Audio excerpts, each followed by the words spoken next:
Hey everyone, and welcome to another video. Tonight we have 2 hours of horror stories. I hope you all enjoy them. I want to make a deal with all of you. If this video can reach 1,000 likes, my next upload will be an 11-hour video with no mid-roll ads. Okay, fine, you got me. It's already scheduled. It's already going to be the next video. But if you want to drop a like just to let me know I'm doing a good job, just to support the content, I'd really appreciate that. Subscribing if you're new is also very much appreciated, as I do post content just like this all of the time. Sit back, do whatever it is that you do to relax, enjoy the 2 hours of stories with no mid-roll ads right after the ad break after this intro. There won't be any more ad breaks after that one. And as always, I hope you all have a great night. So, why is it called Hollow Skin Grove? Eli finally began a few minutes into our hike. I don't know. Heather returned. Probably named after a type of tree that grows around here or something. What? That's a lame answer. What do you mean you don't know? Isn't it your job to research the locations before we check them out? Well, yeah, but the location names aren't always the important part. Just because an area is allegedly haunted doesn't mean it'll be named after the legend. Yeah, it does. That's like 90% of haunted locations. Goatman's Bridge, Amityville House, Gettysburg Battlefield. Okay, well, Goatman's Bridge is a nickname given to Alton Bridge. It was named something else before it was haunted. Same thing with the Queen Mary. The boat isn't actually haunted by the Queen, dude. Look, all I'm saying is that Hollow Skin Grove definitely sounds like a location based on a local legend, more than the local flora.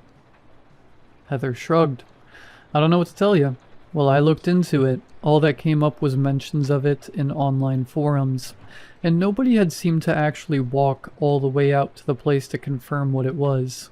It was all inconsistent accounts from locals about strange noises and figures in the woods. Nothing to link the name to. Hang on. Eli snickered, slowing his pace and placing a hand to his head. You're telling me that we're walking miles out into possibly gator-infested bayous on the word of inconsistent accounts? Look, Eli, we're already scraping the bottom of the barrel here. We've hit all the big ones that we can afford to drive to, so unless you want to start funding plane tickets out of state, this is the best we got. My friend put his arms up in defeat, then crossed them with a smirk. Alright, fine. I'm just saying, we already drove 3 hours to get here, so it'd better be worth it. What's one of these so-called accounts? Convince me. I saw a slight smirk appear on Heather's lips, eager to finally flex her knowledge. Well, like I said, there was a lot of the usual stuff. People hearing noises late at night, screams, moans, ghoulish wails, standard ghost fare, she mocked, wiggling her fingers. But the thing that got me was the disappearances. One of these spots. Jackson finally cued in with a chuckle. How many this time? Allegedly, quite a few. I didn't look into records and stuff for authenticity, but there are a few people who claimed it and gave names, so there has to be merit. A lot of decent-sized towns surrounding this area, so it's not unbelievable that the population could get lost out here. Jackson kept his hands stuffed in the pockets behind his overalls, but adjusted his shoulders nervously. I mean, isn't it possible that they just sort of got stuck in the swamp somewhere, fell into the water, and a gator ate them? That caused Eli to stop in his tracks. Oh, come on, Heather, really? Is that what we're walking into? I am not wading into the bog if... Okay, would you two chill out with the gators? Heather rolled her eyes. This area is clear. There haven't been wildlife reports on crocs in a long time. I made sure of all that. You think I'd want to be out here if that were the case? Hey, don't lump me in with Eli. Jackson chuckled. I was simply pointing out the possibility that maybe those wails and vanishings were not so paranormal. Always healthy to have a stick in the mud along for the ride on our paranormal hunting crew. I quipped at him with a smug look. Keeps us grounded. He flipped me off. Well, if y'all would let me finish my debrief, I could probably diffuse any skepticism you may be having. Heather teasingly huffed. Right. Carry on. I urged her. I had already heard the tale that I knew she was about to tell when she texted me about the spot. But I was eager to hear it again. Thank you, Shell. She gleamed showily before setting her face back into its ominous glare. So there's all these disappearances, right? And that's creepy enough, but get this. There's this guy on one forum, and this area is super low-key, mind you. Not the kind of place that people would actively just make stuff up over, like other urban spots. This guy comes in with a story about how he's out in the woods fishing, right? It's secluded, it's peaceful, and there seems to be a decent amount of fish. So he hangs around for a while, and gets carried away till the sun sets to about where it is now. I can feel the hot, humid air around us chill a bit as Jackson, Eli, and I look at the sky that Heather gestures to. The sun's nearly set below the fingers of the surrounding trees, casting the world in that silvery blue haze that comes with twilight, that scarce hour between the hushing of birds and the waking of crickets. A limbo where the comfort of day meets the unknown of night. My excitement grew as Heather continued. Now, according to him, he's a rugged redneck type, the kind that doesn't scare easy, and certainly doesn't fear the dark. But he says that as the lights start to dim, he starts getting this eerie feeling. The air starts to smell rancid, and not like the usual swamp stench. He said it was pure rot. Dead fish and hot old meat. So he's standing there on the shoreline near the water, starting to get a chill up his spine, and he's finally about to leave, but then he hears a slosh across the way. Heather stuck her boot out to a spot where enough water pooled to make a puddle and dragged her foot roughly through it, acquainting our ears with the same sound the man must have heard. He looks up, and there among the trees of the willows and water oaks that are sticking out of the bayou, he sees this man. Oh, crap, Eli mutters, a tinge of excitement to his tone. He says, from what he can make out, the guy looks normal. Average size, plain build, hair not too long like he's wild or something. But the thing that stands out about him is his skin. The dude is pale as hell and completely naked, just standing in the middle of a swamp before nightfall. Oh, hell no, I chuckled, the anticipation building in my chest. I already knew the payoff, and Heather knew that I did, but she indulged me anyway. Oh, it gets worse, because the guy isn't even moving. He's just standing there, still as a statue, staring, sopping wet, with his eyes open wide and mouth hanging in a silent scream. What the? Jackson gasped. The guy who posted the story said that he just stands there, not moving, too shocked by what he's looking at. He says the guy doesn't move either, at least, not for some time. He just stands there with his arms out like this. Heather demonstrated by lifting her arms slightly from her sides and letting them hover there, inhumanly, uncomfortably. He said that as he stood frozen, eyeing the stranger down and waiting for him to make a move, he focused in on his face, and that's when he noticed it.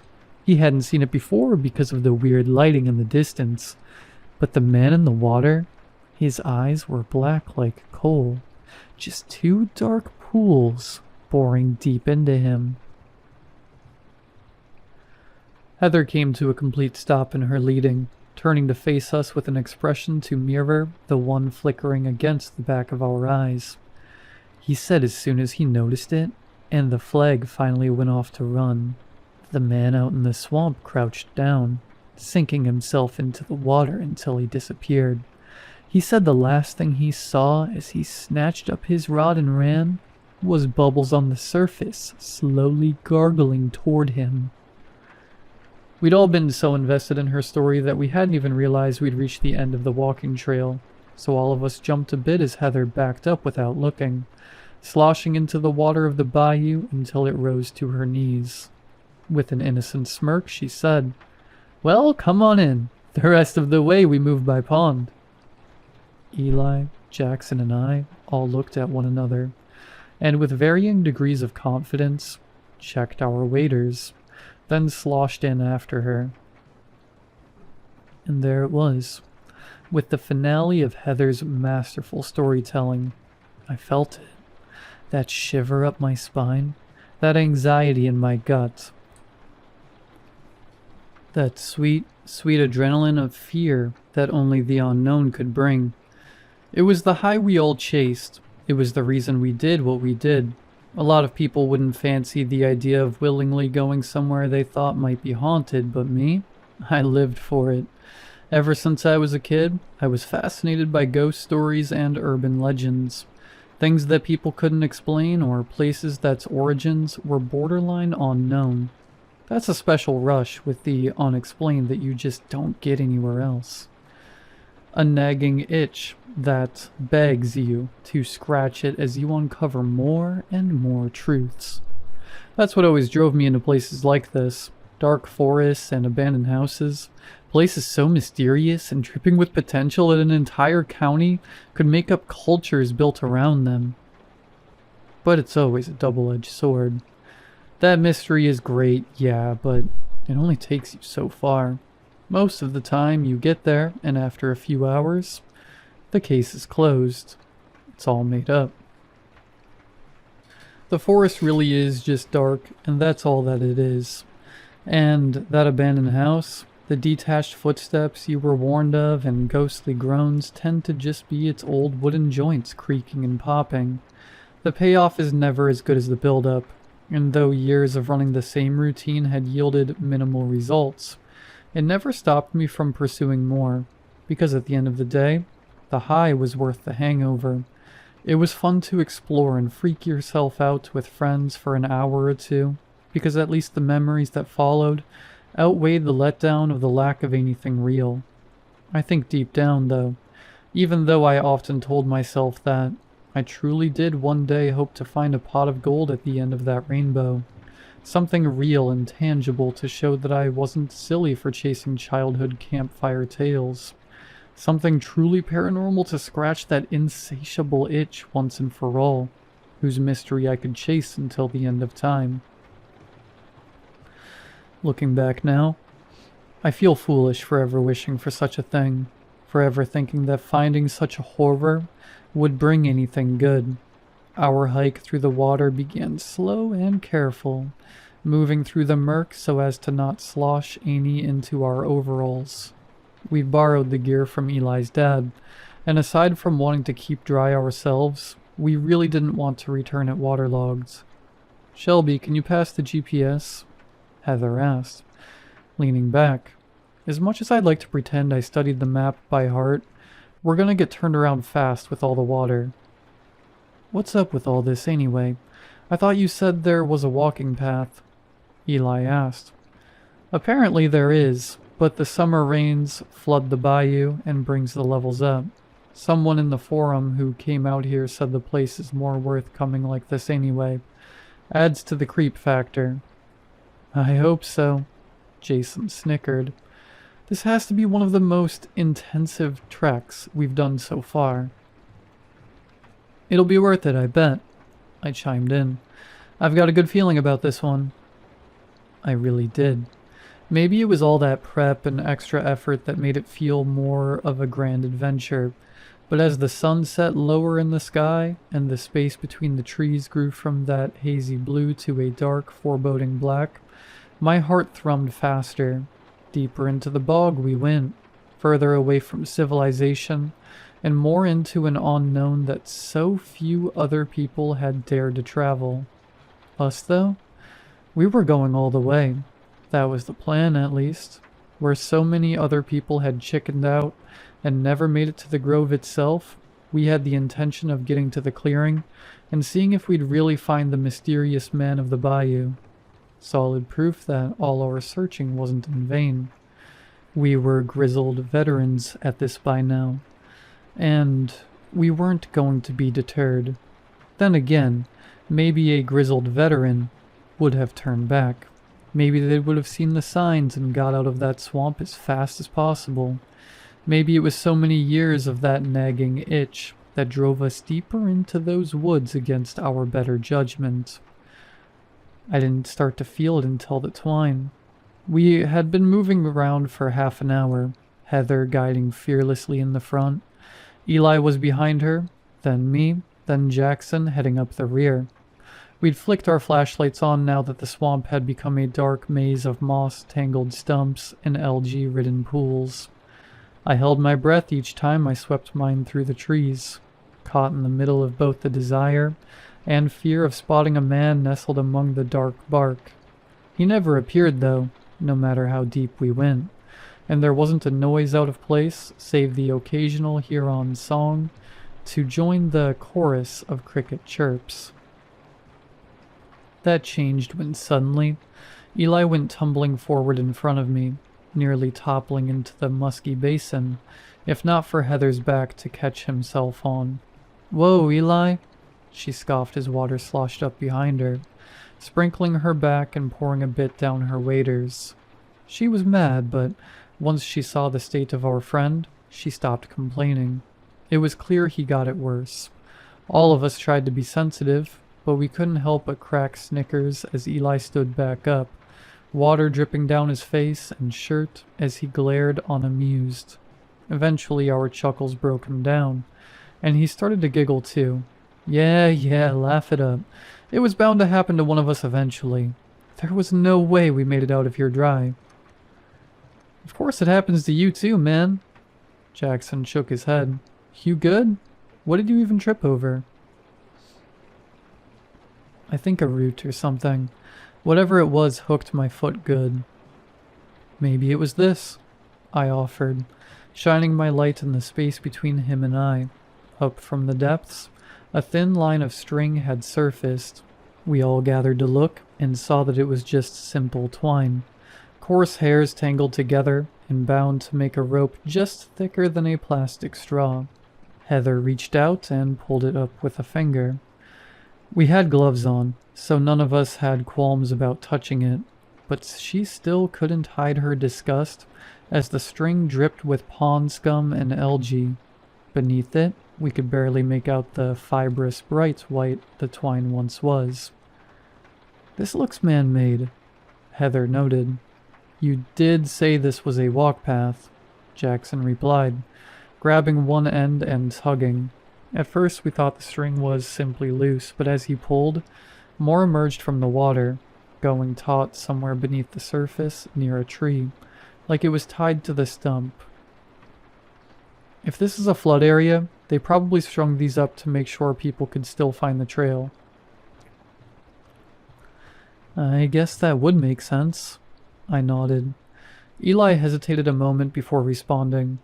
Either that, or it was a fence to warn to keep out. That sent another chill across the air, this one much stronger than the last.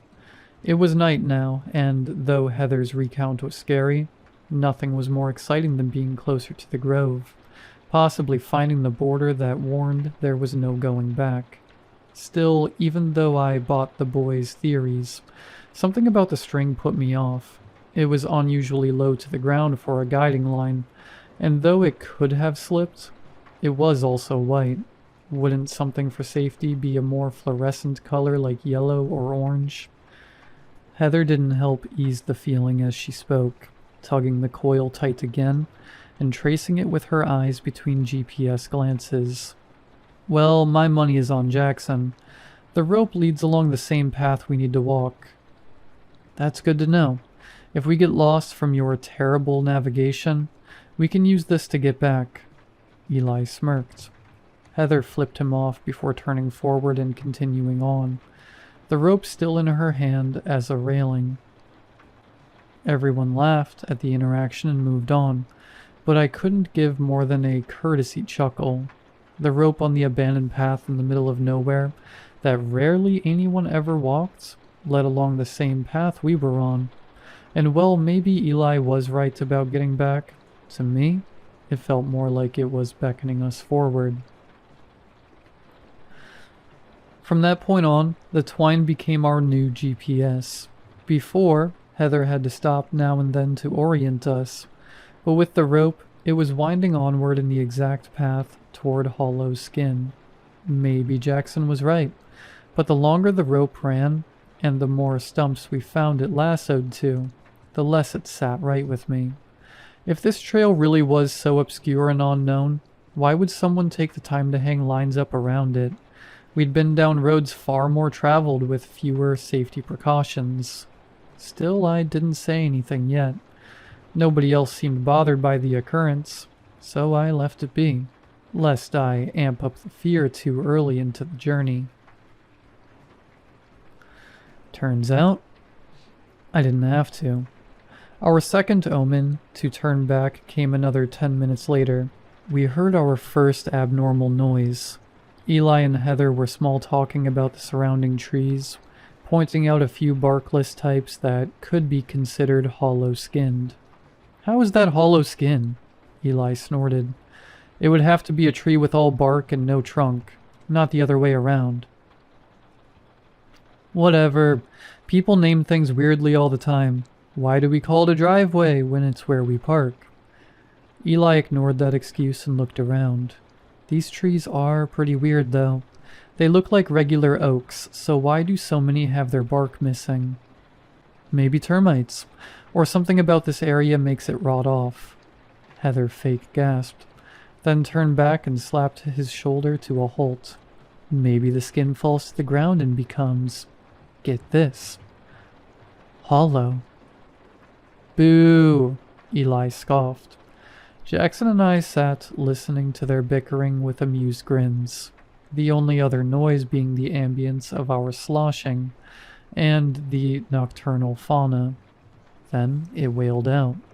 It was distant, yet too close for comfort, somewhere just off in the trees beyond our flashlight beams, a shrill, raspy whine. It was low and crackly at first, but slowly whined out to a steady tune after a moment, like somebody slowly scraped at an untuned violin string. It was impossible that we imagined it, because the forest heard it too. The symphony of the night went hushed around us, and our sloshing stopped. All flashlights shot in its direction, and the four of us held perfectly still, not even ripping the water pressed against our pants. We stood that way for what could have been an hour, and the whole time I don't think I heard a single person take a breath. But then water sloshed from behind a tree.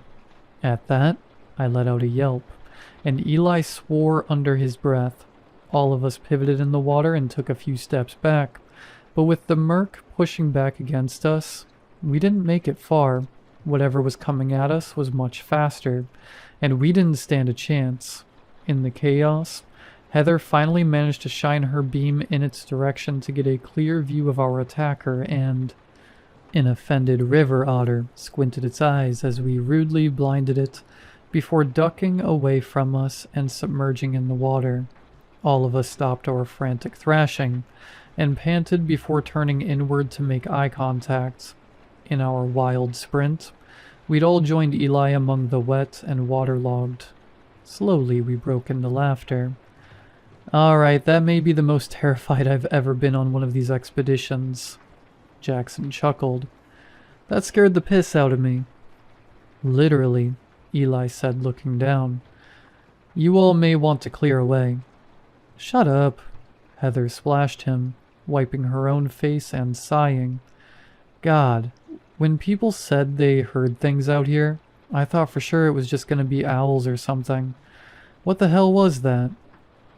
"There's no way it was the otter." I chuckled nervously. I was amused by the whole situation myself, but admittedly, I was still pretty freaked. "It came from way past it." "It could have been a bird call," Jackson pondered. looking back to the shadows we'd heard the sound from. There are some animals that sound creepy like that. Hell, even mountain lions at night sound like women screaming. Maybe, Eli agreed. But whatever it is, I don't think I care to find out. Was that a good enough fill for this trip? We all got a good kick of adrenaline and we're soaking wet. So I think that's a win in my book. Finally, having an out, I jumped in. Yeah, honestly, even if that was an animal, I don't know if it's one we want to see. Not if it sounded like that. I think I could chalk that up to ghost-proof and be happy. What? Seriously? Heather scoffed. Guys, we've already hiked for an hour. The glade isn't much further. We may as well go the rest of the way. I thought the whole goal was to do what everyone else couldn't, remember?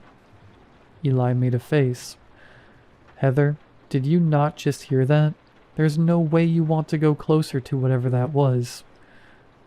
I was just going along with the animal thing to keep from freaking, but it was not natural.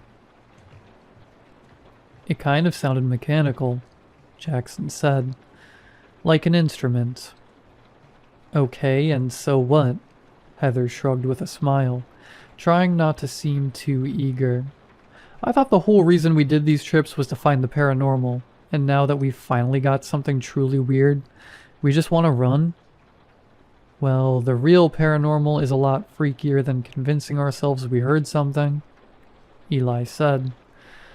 Heather kept her face high for a moment, trying her best to still win us over with confidence. But when she saw that nobody was biting, not even me, she broke with a sigh. Well, I'm still going to go. It can't be more than 5 minutes of walking. Sticking the GPS out, she handed it to Eli. He shook his head. Heather, no way. What? I'll be fine. I can just follow the rope back. I'll be right behind you guys by the time you get back to the car. No, nuh-uh. I know what you're doing, Eli threatened. She cocked her head. What am I doing? You know that if you go alone, we're not going to let you. No, seriously. I want you guys to go back to the car. I don't want you to be miserable out here if you're done. I just really want to know what's up with this place. Heather's eyes fell on me as she said that, and suddenly guilt weighed heavy in my stomach.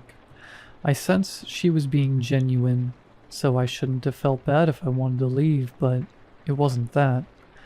Heather was ride or die. She'd followed me into some more places than I could count, and all of it was for nothing. Now, here we were with something that actually had potential, something I'd looked for my entire life, and I was running from its literal call to adventure. What kind of friend would I have been if I had made Heather go at it alone? I'll come to. I spoke softly, a smile turning at my lips. Well, I guess we all go then. Jackson jumped in. We aren't just gonna let you two get lost out here. Heather tried to protest. No, guys, seriously. I don't want you to. Yeah, so noble. Thanks for the offer. Come on, ladies. Eli sighed, brushing past us and following the GPS he now held in his hand. Heather turned back at me with a beaming smile, then quickly faced forward, tagging close behind a grinning Eli. I was happy they were smiling in that moment. Jackson and I were too. I think it was the last moment that any of us ever did. As we approached the glade, patches of land once again became visible among the oaks. They were mainly plateaus of mud and shrubs, nothing stable enough to walk on, but it was at least nice to see land again. Eli was leading now since he had the GPS, but the string was still our guide. Its slimy, slick coat gunked our gloves as we tugged along it, shining our beams in every direction to make sure nothing caught us off guard again. As we moved, that squeal on the horizon kept looping in my head like a bad song, making the skin crawl and itch the closer we got to its source. I imagined how much more chilling it would have been to hear it from the distance we now stood, only a few yards from the grove. Ahead, I could see it, The trees got denser a dozen yards ahead, then beyond, opened up into a small pond the size of a neighborhood cul-de-sac. The trees had been ominous with our lights dancing between them, but somehow the open space was even more foreboding. The still, algae-topped water could hide anything below, and with the fisherman's story still fresh in my mind, I kept thinking about that pale, naked man with soulless eyes rising from the depths. Before we reached it, however, there was one more step, one final chance for us to turn around. Protruding from the water a few yards in front of us, our flashlight skimmed across a small island of muck and pond scum, a plot of land just barely gasping above the surrounding flood. The rope led straight onto the platform, but there was no tree that it was tied around this time. Instead, it roped onto something nestled among the shrubs that contrasted the dark muck harshly. As we approached with caution, I tried to make out what it was, but something paused our progress. "Ow!" Eli suddenly blurted. We all hesitated behind him, and our heads popped out of line to see what the holdup was. "You good, man?" Jackson called. "Yeah, there was just a huge thorn caught on the rope that stuck me. Punched straight through my glove." We broke formation and sloshed forward, gathering around to investigate. Eli held his hand beneath the beam of his light until one of us offered our own, to which he plucked out the pale barb that had stuck into his hand. It was a milky white, and straight like a needle.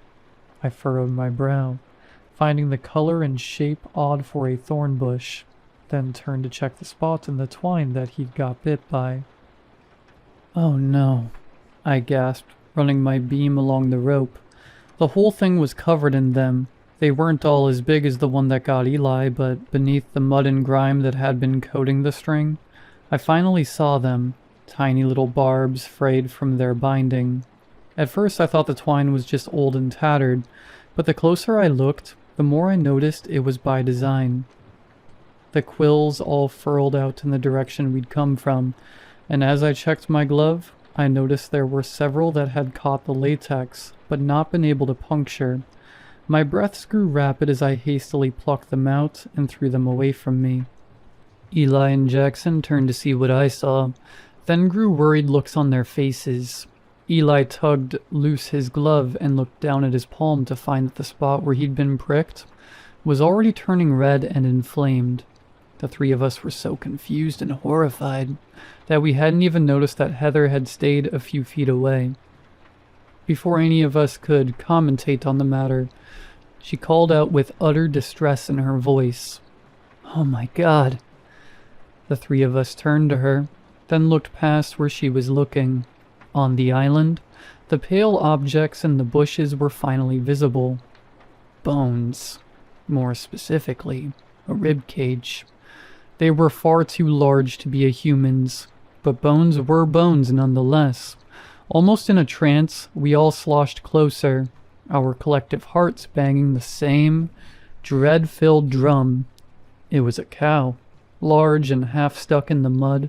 Its legs had sunk beneath the murk as it collapsed onto its side, leaving only its top half exposed.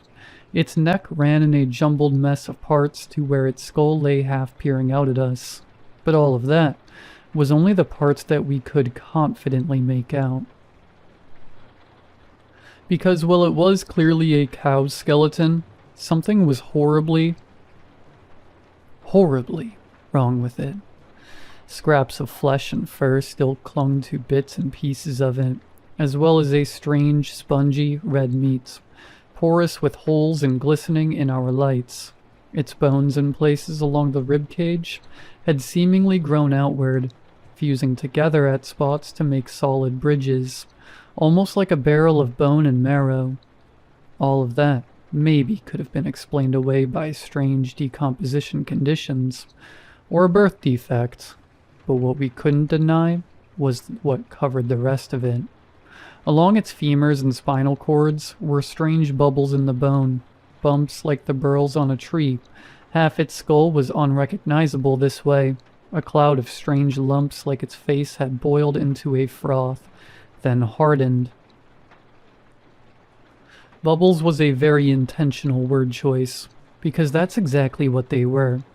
Certain parts of the bone had cracked and fallen away, showing that the lumps were hollow.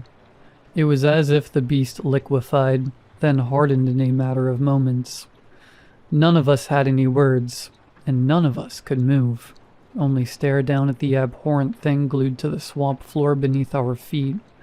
I remember as we all tried to process what we were seeing, I could only muster one single horrifying thought.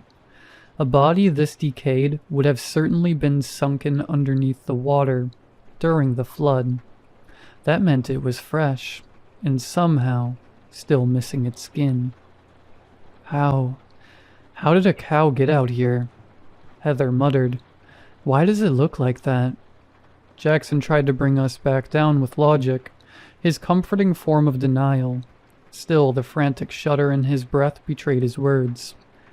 It must have been a pasture cow that wandered off from a nearby field.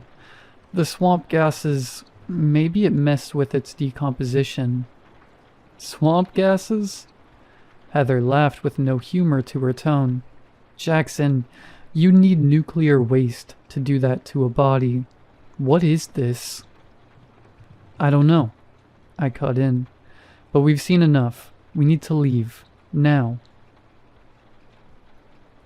Heather looked down at the body, with wide eyes and shallow breath, nodding in agreement. Seeing her go from so adamant to continue to downright petrified only compounded my fear. I had never seen the girl so afraid in my entire life. If even she felt something was wrong, then something was undoubtedly wrong. Finally, we were all in agreement to leave, but even though we'd taken that last chance, it was too late. A sloshing from the clearing ahead made us all jump and stagger back. Whipping our beams up into the shadow, the sprawling pool before us ignited beneath the ghastly white beams of our flashlights. And there it emerged, a pale figure wearing no clothes, mouth agape and dark sockets staring holes through us. The man from the story hadn't done the horror justice. Its skin was loose and haggard on its skeleton, like it was nothing more than a cheap rubber suit. And its hair was greasy and foul. Its feet were still hidden below the water, but its fingers were nothing more than limp, dangling flaps that dripped marsh water as it slowly rose from the pond. It wasn't until I noticed the dark spots on various parts of its form that I realized its true nature. Dark spots, like its sockets. They weren't marks or black, soulless eyes. They were holes. Holes in a suit of skin stretched up on some unseen skeleton rising out of the water. Its open mouth and sunken brow suddenly looked less like a haunting wail, and more like a horrified scream frozen in time, a cry for help that never came. As its feet crested the water, those awful, flayed feet that flapped loosely in the night breeze, I saw what was holding it up. A mountain of that spongy red meat soaked in mud and algae, a tangle of white, curved bone winding up and disappearing in its hollow puppet. Pale, worming tendrils waved from the holes in the crimson flesh, not dissimilar to the ones on the rope we'd been holding up, and my stomach turned over in my gut. That wasn't the end, though. In the fraction of a moment that I was able to take all of that in, more bubbles began to froth in the clearing around us. From the water rose even more suits of skin, all with the same desperate, wailing expression gasping at their face. Men, women, animals of every kind that were stretched in abnormal ways. As if whatever was holding them up didn't quite know what to make of their various forms.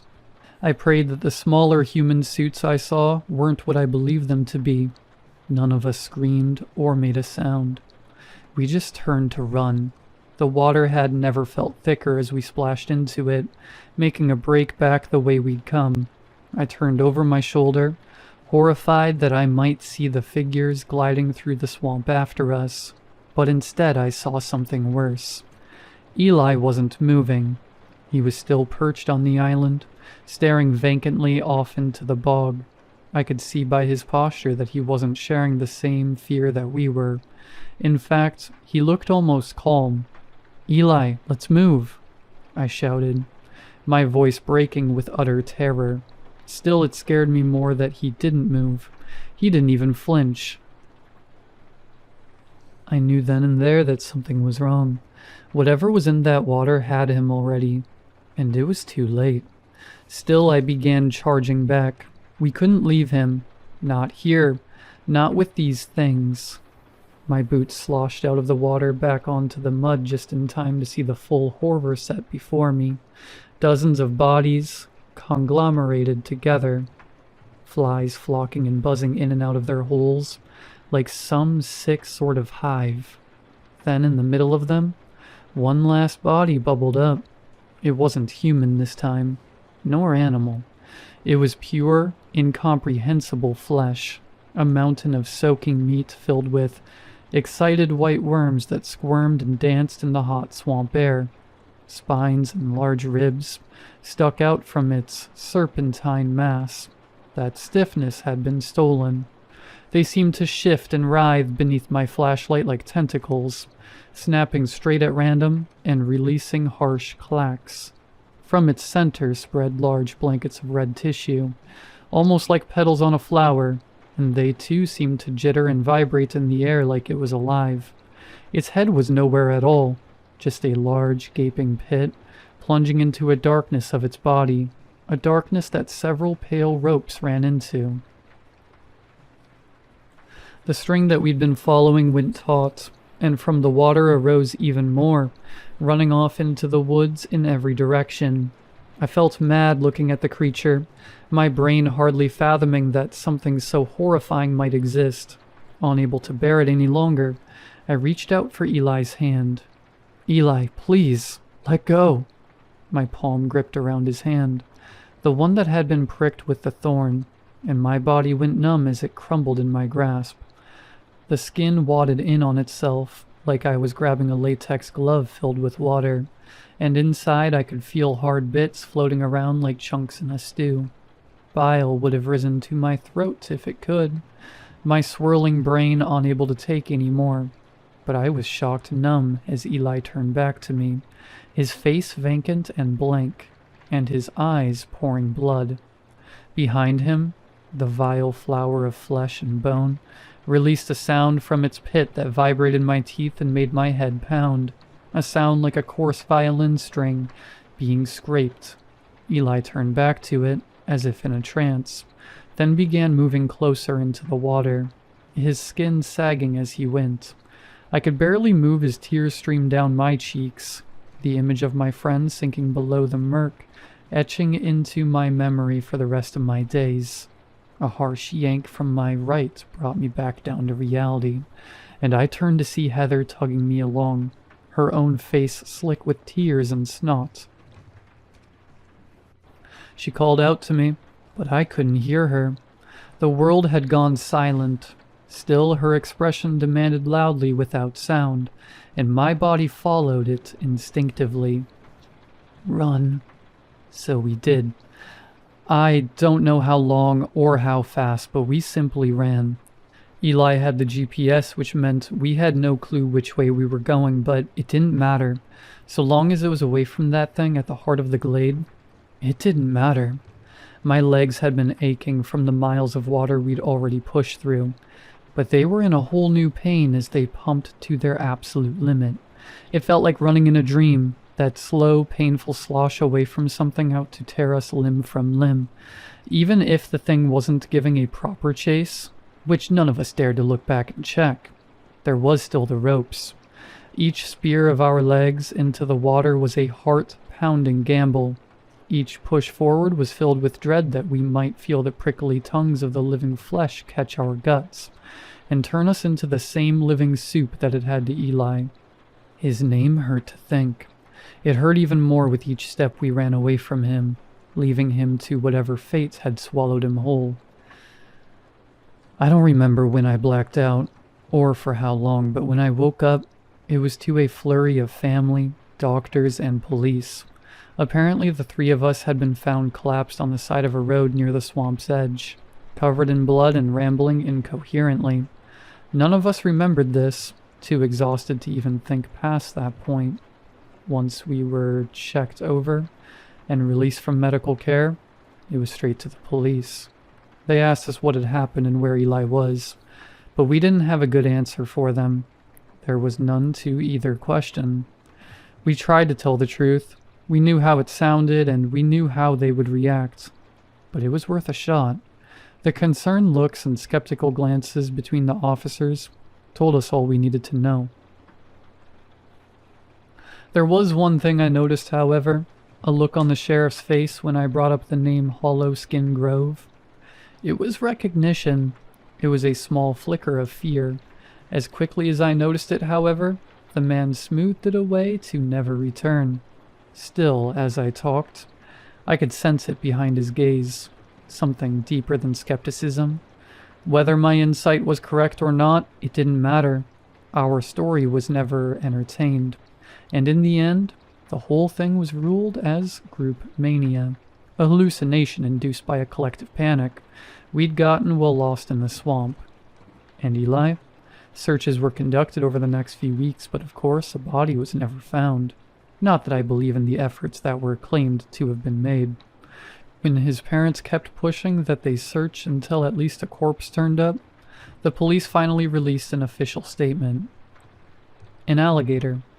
A rogue gator had migrated north and found its way into the country, settling in the swamp and yanking unsuspecting hikers into the murk. They were convincing about it too. Even hauled the corpse of a gator they must have shot down south, up and paraded it out of the forest to back their story. I like to think that Eli would have found it all funny if he were still here. He ended up being right about the crocs all along. He's not here though, and of course, none of us are laughing. Jackson hasn't been able to get out of bed for the last few months. I'm pretty much the same. Heather blames herself for what happened. Of course, how could she not? Still, I don't fault her too much. Even if it was her who urged us to keep going, we had no idea what was sleeping in those waters, what horror was lying beneath the pond. We do now, though. We know far too much. I suppose that's why I'm writing this, because unlike the others, we did what we had set out to do. We went to the end of Hollow Skin Grove and found out what was there. So despite what you see about it hushed whispers on forums, and in the quiet corners of the internet, I'm begging you, if you're a thrill seeker like we once were, don't go to Hollow Skin Grove.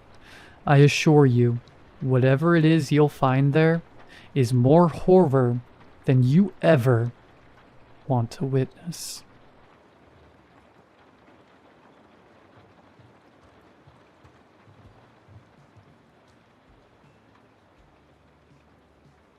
The thing about Ryan was that he never committed to anything scary. Horror movies were out, roller coasters were out. Even choosing colleges stressed him out because it meant closing doors, making something real and final. His therapist called it decision paralysis. I called it self-preservation. When your dad walks out and your mom stops getting out of bed, you learn that some questions are better left unasked. I understood that. Ryan's mom had that kind of depression that kept the curtains drawn for weeks at a time. His dad left when Ryan was 11, and the last thing the guy said before walking out was that Ryan needed to man up and help your mother. So Ryan learned to be quiet, to fade into the background of rooms, to make himself small enough that his presence wouldn't be another burden to anyone to carry. Casey was the opposite. She took up space like she'd been told her whole life she deserved to. Student council, debate team, Instagram aesthetic, so carefully curated it looked effortless. Her parents were the kind of people who showed up to every event with professional cameras, who had her entire academic future mapped out on a literal poster board in their home office. Yale, then law school, then partnership in her father's firm. The thing was, Casey actually wanted none of that. She told me once, sophomore year, that she wished she could just work in a plant nursery, spend her days with her hands in dirt, helping things grow. But she'd said it like it was a joke. Like the idea of disappointing her parents was so unthinkable, it could only exist as fantasy. And Luke? Luke was more complicated than I wanted him to be. He was tall, yeah, played varsity football, had the kind of easy confidence that came from never being told he couldn't do something. But here's the thing nobody else seemed to notice. Luke's dad hit him, not often enough to leave marks that lasted, but enough. I'd seen Luke flinch once when Ryan clapped him on the shoulder too suddenly, seen the way he stood sometimes, favoring his left side like his ribs were sore. He never talked about it, and I never asked, but it was there between us like smoke. That's why he cheated on Casey, probably. Self-sabotage is a kind of protection. If you ruin it first, nobody can take it from you. I understood the logic even if I hated what it did to her. Even if watching her take him back felt like watching someone walk into traffic. Me? I was just trying to get through high school without my own damage becoming everyone else's problem. The folklore started on a Reddit thread. Someone's uncle's co-worker knew a guy who'd gone into the woods behind County Memorial and came back wrong. Different. Kept talking about prices and payments and how everything cost something. 3 weeks later, he drove his truck into the lake with his whole family inside. It's BS, Ryan had said when Casey had first brought it up, but his fingers were already drumming that nervous pattern on his knee. The one that meant he was thinking about it too hard, letting it get under his skin. Probably, Casey said. She was scrolling through satellite images of the hospital on her phone, zooming in on the forest that pressed against its southern edge. But wouldn't it be cool to check out? Just the hospital, I mean. Urban exploration? The hospital had been abandoned since 2003. County Memorial, built in the 40s. Shut down after some Medicare fraud thing bankrupted the board. 6 stories of brick and broken windows, wrapped in chain link and covered in the kind of graffiti that suggested people came out here specifically to be forgotten. The forest beyond it was old-growth pine, dense enough that hikers got lost every few years. Search parties, helicopters, the whole production. Sometimes they found the bodies. We were standing by Casey's locker between 3rd and 4th period when she pitched the idea. Ryan looked like he wanted to crawl into the ventilation system. I was trying to figure out how to say no without sounding as scared as I felt when Luke appeared. He had his way of moving through crowds like they were designed to part for him. People just stepped aside.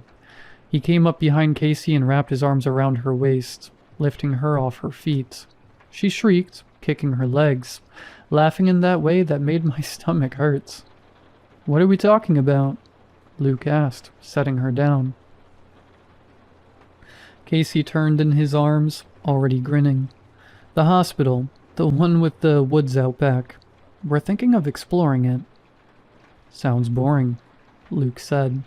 But he was looking at me when he said it, one eyebrow raised. "Unless you're afraid." There it was. The hook. Luke knew exactly what he was doing.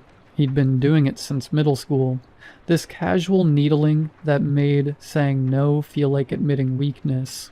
It was manipulative and obvious, and it worked anyway because I was 17 and stupid. "Tonight," I said. 7 o'clock. Luke smiled. Ryan looked like he might throw up.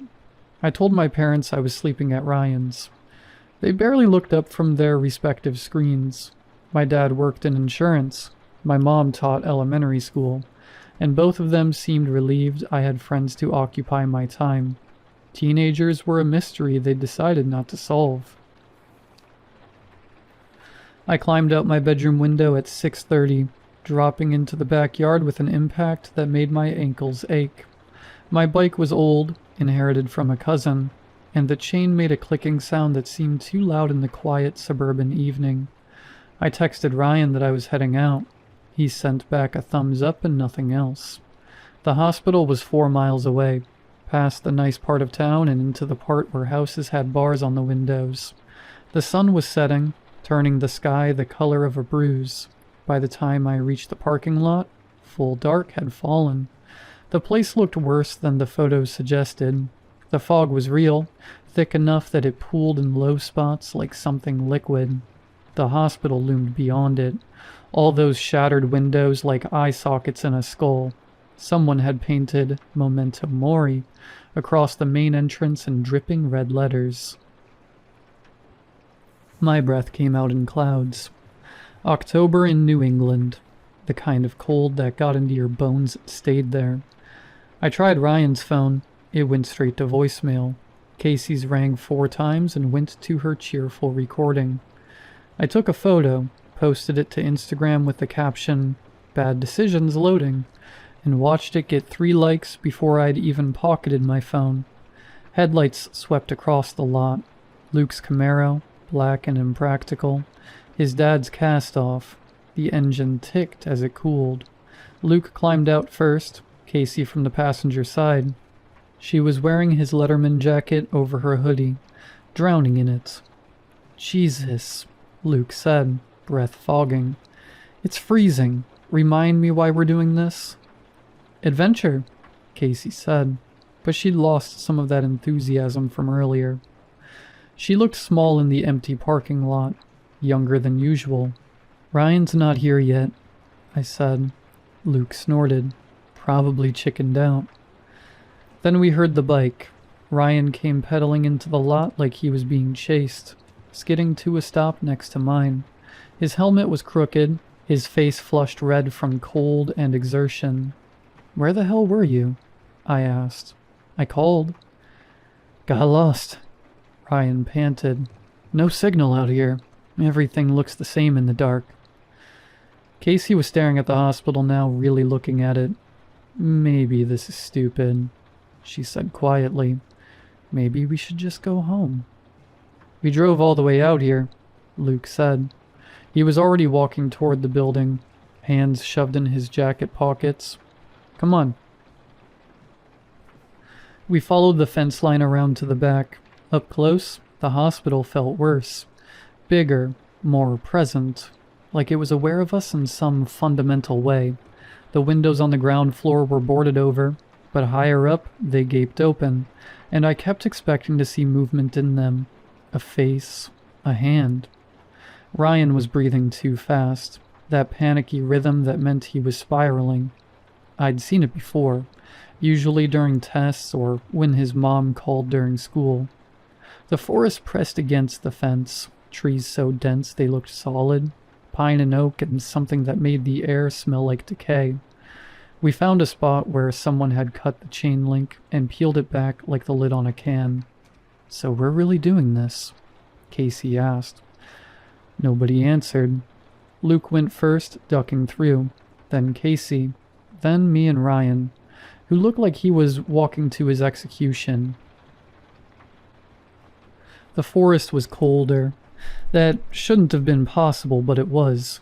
Our phone lights made narrow tunnels in the dark, catching on bark and exposed roots and something that might have been animal bones. We walked single file, nobody speaking. There was no path, just trees and darkness and the sound of our breathing. 5 minutes in, Luke stopped. "This is stupid," he said. "There's nothing here. Let's go back. Check out the hospital instead." "Yeah," Casey said quickly. "The hospital. Better idea." We turned around. That's when something moved in the trees behind us. Heavy, deliberate. The sound of something large displacing air. Casey backed into Luke, grabbing his arm. Ryan had gone statue still, and when I looked at him, his face had lost all color. "Animal," Luke said, but his voice was wrong. Too high. The thing moved again, closer, and with it came a sound like wind chimes made of bone. A clicking rattle that made my teeth ache. It stepped into the light. I want to tell you I processed what I was seeing, that my brain took in the details and categorized them in any useful way. But that's not what happened. What happened was my mind just stopped, like a computer program hitting a fatal error. 7 feet tall, maybe more. A shape that suggested a body, but refused to confirm one. Draped in moss and forest rot. Organic material that might have been fabric or flesh, or something in between. And the head? God. A deer skull, bleached white. Antlers, spreading like broken fingers. Around its neck, strung on what looked like sinew, hung dozens of teeth. Human teeth, maybe. Or animal. The distinction seemed less important than the fact of their existence. It had no eyes, but I felt it looking at us. Looking into us. Luke made a sound I'd never heard him make before. Something between a sob and a laugh. The thing's jaw opened, not like a jaw should, but hinging wrong. Too wide, and when it spoke, the voice came from everywhere and nowhere. From inside my skull and from the ground and from the air itself. You come to wish. The words scraped like rusted metal dragging across bone. All of you must wish. Casey was crying. I could hear it, small hitching sobs behind me, but I couldn't turn to look at her. Couldn't stop staring at the creature, at the way it seemed to shift and settle like it wasn't quite solid, wasn't quite real. The skull twitched toward Ryan. Ryan opened his mouth, closed it. His hands were shaking so badly, I could see it even in the bad light. Wish, the creature said, and its voice got louder, resonant, shaking the trees. Wish now. I wish. Ryan started, then stopped. His voice was barely a whisper. I wish to know if God is real. I don't know what I expected. Maybe nothing. Maybe for the thing to laugh or vanish or tell us we were all idiots playing with urban legends. But that's not what happened. The creature convulsed. Its body, that shapeless mass, began twitching violently, and the deer skull lurched sideways at an angle that made my stomach turn. The bone necklace rattled in the opposite direction, spinning, and the sound it made was like grinding vertebrae. Ryan screamed. Not a shout or a yell, a scream, the kind that carries agony and terror in equal measure. That sounds like someone being unmade at the molecular level. His hands shot to his head, fingers clawing at his skull, and then I saw it happen. His head was collapsing inward. The bones of his skull were folding like paper, caving in on themselves, and his face. Ryan's face, the one I'd known since we were 12, was disappearing into the void it left behind. The skin went slack and then concave, and the scream cut off into something wet and horrible, and then into nothing at all. He hit the ground. Casey's scream replaced his, raw and primal. Luke grabbed her arm hard enough to bruise. Run, he said. We ran. I crashed through a low-hanging branch that whipped across my face, bark scraping my cheek raw. My phone was in my hand, light jerking wildly, turning the forest into a strobe nightmare of trees and shadows and nothing that made sense. Behind us I could hear it, that rattling, bone on bone, getting closer. Casey was sobbing as she ran, these gasping, hitching breaths between footfalls. Luke was ahead of her, pulling her by the wrist, and I was behind them both, and I couldn't stop thinking about Ryan, about the way his face had just collapsed, folded in on itself like wet cardboard. My foot caught on a root and I went down hard, phone flying from my hand. The impact knocked the air from my lungs. I scrabbled in the dirt, fingers finding leaves and moss, and something that felt horribly like bone before my hand closed around the phone. The light was facing back the way we'd come. The creature was there. Not far, maybe 20 feet, moving through the trees with that horrible fluid motion, branches bending around it like they were afraid to touch it. The deer skull was angled toward me, antlers scraping against bark, and the bone necklace swayed and clattered with each movement. I could see details now that I hadn't before, the way the moss covering its body seemed to grow and shift, pulsing like something alive. The teeth on the necklace weren't all the same size. Some were small, child-sized. Others were long and pointed, predator teeth. And there were other things strung between them. Small bones, finger bones maybe, and something that looked horrifyingly like a dried human ear. "Get up," Luke's voice, somewhere ahead in the darkness. I rolled onto my hands and knees, pushed myself up. My ankle screamed in protest, but held. I ran. The forest had become a maze. Every tree looked the same. Every shadow held something terrible. My lungs burned. The cold air felt like breathing broken glass. I could hear Luke and Casey ahead, crashing through undergrowth, and I pushed harder, trying to catch up. Behind me, that rattling never stopped. It stayed constant, rhythmic, like the creature was pacing itself, like it knew it didn't need to rush, like this was all part of something it had done 1,000 times before. My phone light caught Casey's jacket ahead, that bright red. I focused on it, used it as a beacon. We were running uphill now, the ground getting steeper, roots reaching across the path like fingers trying to trip us. My thighs burned. My ankle throbbed with each impact. Then Casey went down. She cried out, a sharp yelp of pain, and Luke skidded to a stop. I nearly crashed into him. Casey was on the ground clutching her leg, her phone a few feet away casting crazy shadows across her face. "I can't," she gasped. "My ankle, I can't." Luke looked back. Even in the bad light, I could see his face. The calculation happening there, the math of who lives and who dies. "Help me get her up," I said, moving to Casey's other side. We each took an arm, hauled her to her feet. She whimpered, tried to put weight on her right leg and nearly collapsed again. Luke and I locked our arms behind her back, made a kind of chair. She looped her arms around our necks. We moved slower now, so much slower. Casey's weight between us, her breathing ragged in my ear.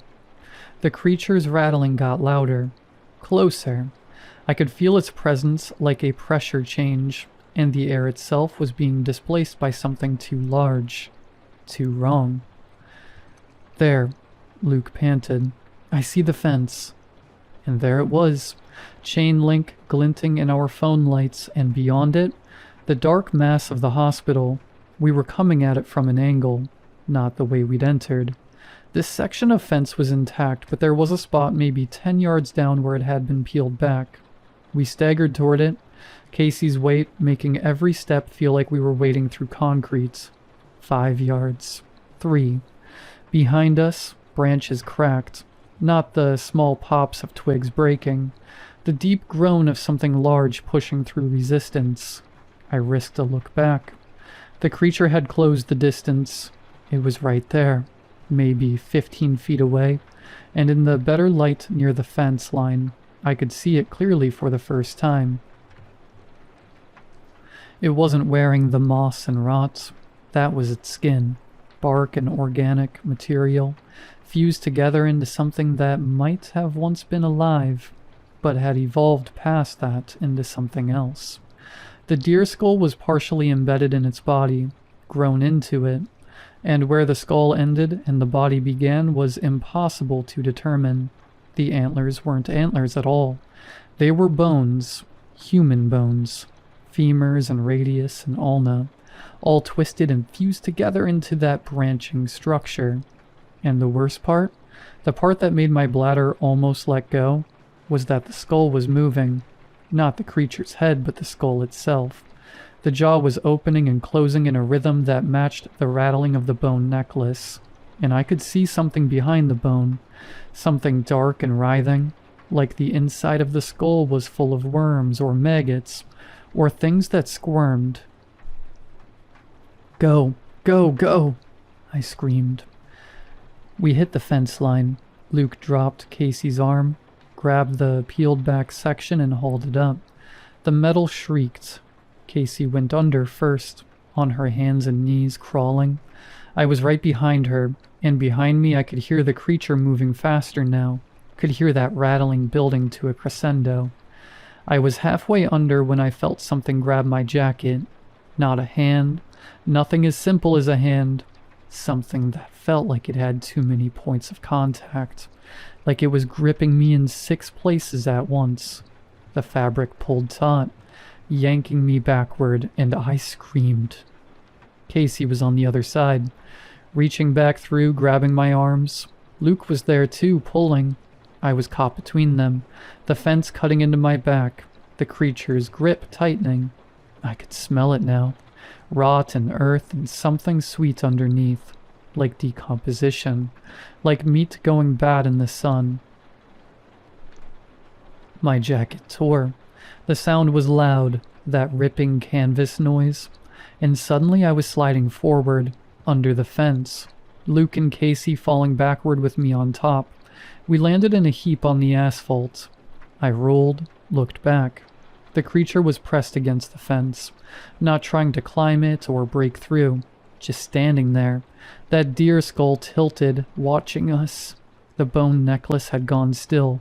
In the parking lot lights I could see my jacket, or what was left of it, hanging from one of the fence posts. It was shredded, not cut. Shredded like something with claws had grabbed it. But the creature had no hands. "Come on," Luke said, already pulling Casey to her feet. "The hospital. We get inside, we're safe." I didn't know what made him think that. Didn't know what made him think we'd be safe anywhere. But the alternative was standing here in the parking lot while that thing watched us. So I got up and ran. The hospital entrance gaped open. Someone had torn the boards off years ago. Inside was darkness, deeper than the forest. And that smell? Mold and decay and stale air that hadn't moved in decades. Our phones lit the way, catching on debris. A wheelchair rusted, one wheel missing. Medical charts scattered across the floor. Patient names still visible. An IV stand lying on its side. We moved into the lobby, a wide open space with a reception desk that had been stripped of anything valuable. The floor was tile, broken in places, and our footsteps echoed wrong, too loud, like the building was paying attention. "We can't stay here," Casey said. She was limping badly, putting almost no weight on her right leg. "It'll come in. It'll find us." "Then we go up," Luke said, gesturing to a stairwell on the far side of the lobby. "Get to the 2nd floor. Find a room we can barricade." "Or we go straight through," I said, pointing to a hallway that led deeper into the building. "Find the other side. Get back to the parking lot. Get to the car." Luke looked at Casey, then at me. I saw the decision forming, saw the exact moment he chose. "Through is faster," he said, already moving toward the hallway. We followed, Casey between us again, hobbling, trying to keep up. The hallway was narrower than the lobby, doors lining both sides. Most were closed, some hung open, revealing rooms full of stripped beds and broken equipment. Our phone lights made everything worse, turning shadows into threats, making every corner a potential ambush. We passed a nurse's station. The desk was overturned, papers everywhere, and something had made a nest in the corner. I couldn't tell what. Blankets and trash and something else. Something organic that I didn't want to look at too closely. Then we heard it behind us. That rattling. Inside the building now. In the lobby. The sound echoed off the walls, distorted, making it impossible to tell exactly where it was coming from. But it was close. Getting closer. "Faster," Luke hissed. Casey was crying again, quiet sobs that she was trying to muffle. We were moving as fast as we could, but her ankle was bad, really bad, and each step was agony for her. I could feel it in the way she gripped my shoulder, nails digging in through my shirt. The hallway branched. Luke took the left corridor without hesitating. We followed. This hallway was darker somehow, fewer windows, and the air felt thicker, harder to breathe, like the building's decay had concentrated here. Behind us, the rattling got louder. I risked a look back and saw nothing but darkness and the pathetic throw of our phone lights, but I could feel it. That presence, that wrongness. "There," Luke said, pointing ahead. A door, different from the others, metal instead of wood, with a small window set at eye level. Emergency exit, maybe. A way out. We stumbled toward it, Casey whimpering with each step, and Luke hit it at full speed. It didn't budge. He slammed into it, bounced back, tried the handle. Locked. He threw his shoulder against it again and again, and the door rattled in its frame but held. The rattling was louder now, so loud it seemed to come from the walls themselves. I turned, putting myself between Casey and the direction we'd come, and my phone light caught movement at the end of the hallway. The creature was there. It had to hunch to fit in the corridor, that deer skull scraping the ceiling tiles, bits of acoustic foam raining down as it moved, and the sound of its passage was wrong, wet and grinding, like meat being forced through a space too small. "Luke," I said, and my voice was surprisingly steady. "We need to move. The door's locked." "Then we find another door." Luke grabbed Casey's arm and pulled her away from the exit. We ran back the way we'd come, but the creature was blocking that path now, so we took the first door we came to.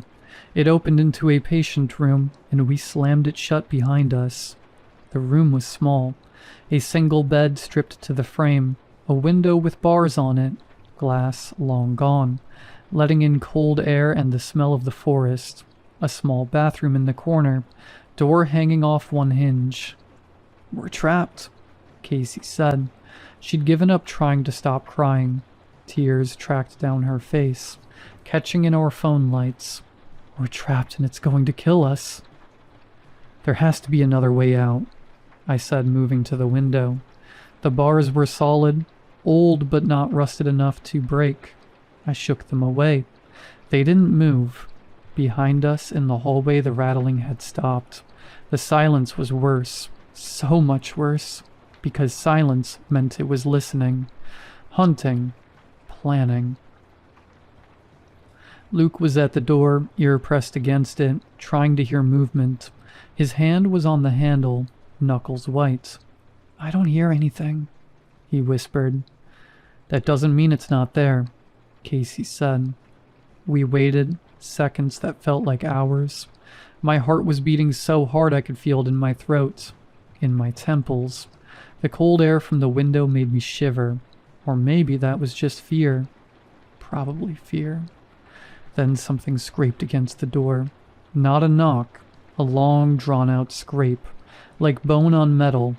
The door shuddered. Luke jumped back, nearly dropping his phone. The scraping came again, lower this time, then higher, like the thing was testing the door, learning its dimensions. The handle started to turn. Luke grabbed it, tried to hold it, but the force on the other side was immense. The handle turned despite his grip, despite him throwing his weight against it, and the door began to open. "Help me!" Luke screamed. I ran to the door, adding my weight. Casey was there too, her bad ankle forgotten. All of us pressing against the door as it slowly, inexorably opened. It was like trying to hold back a freight train, like trying to stop gravity. The door opened 6 inches, then a foot. Through the gap I could see the hallway, and I could see the creature. It had changed, or maybe I was just seeing it more clearly. The deer skull was at ground level now, and I realized the creature didn't have a fixed orientation. It could move in any direction, could reorient itself however it needed. The skull was sideways now, antlers scraping the door frame, and behind it, that body of moss and rot and wrong. And in the darkness behind the skull's eye sockets, I saw movement, saw things writhing. The door opened another foot. The bathroom, Casey screamed. Go, go! We broke, all of us at once, abandoning the door and sprinting for the bathroom. It was tiny, barely enough room for the three of us, but we crammed inside and Luke grabbed the door. This one was lighter, flimsier, but it had a lock. He turned it just as the patient room door slammed open behind us. The creature filled the doorway. Through the crack at the bottom of the bathroom door, I could see it. Could see that mass of organic material spreading across the tile, and the shadow it cast was wrong. Too many angles, too much depth. Then came the voice. Wish, it said, and the word rattled through the building. Must wish, all must wish. Luke's face was white. He was backed against the sink, hands gripping the porcelain like it was the only thing keeping him upright. Casey was in the corner, arms wrapped around herself, rocking slightly. The door shuddered. Something hit it, heavy, and the wood cracked. Wish, the creature said again. You wish now. The door splintered. Wood shards exploded inward. A piece hit my arm, drawing blood. Through the hole in the door, I could see the deer skull, could see those empty eye sockets looking in at us. Luke's voice came out strangled, desperate. I wish you were dead, he said. I just wish you were dead.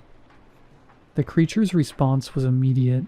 The deer skull snapped back, and that rattling started again, frenzied, and Luke's hands flew to his back. He screamed. Not like Ryan. Different. This was a scream of confusion more than pain, at least at first. Then the pain came. I watched his body arch backward, watched his shirt collapse inward like something was being pulled out from underneath. And I understood.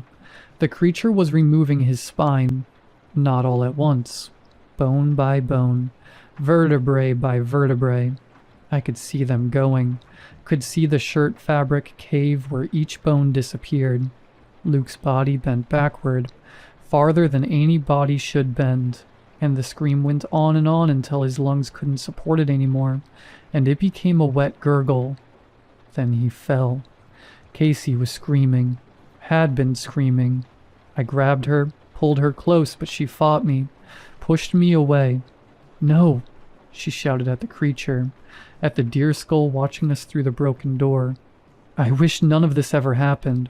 I wish we never came here. And the world broke. That's the only way I can describe it.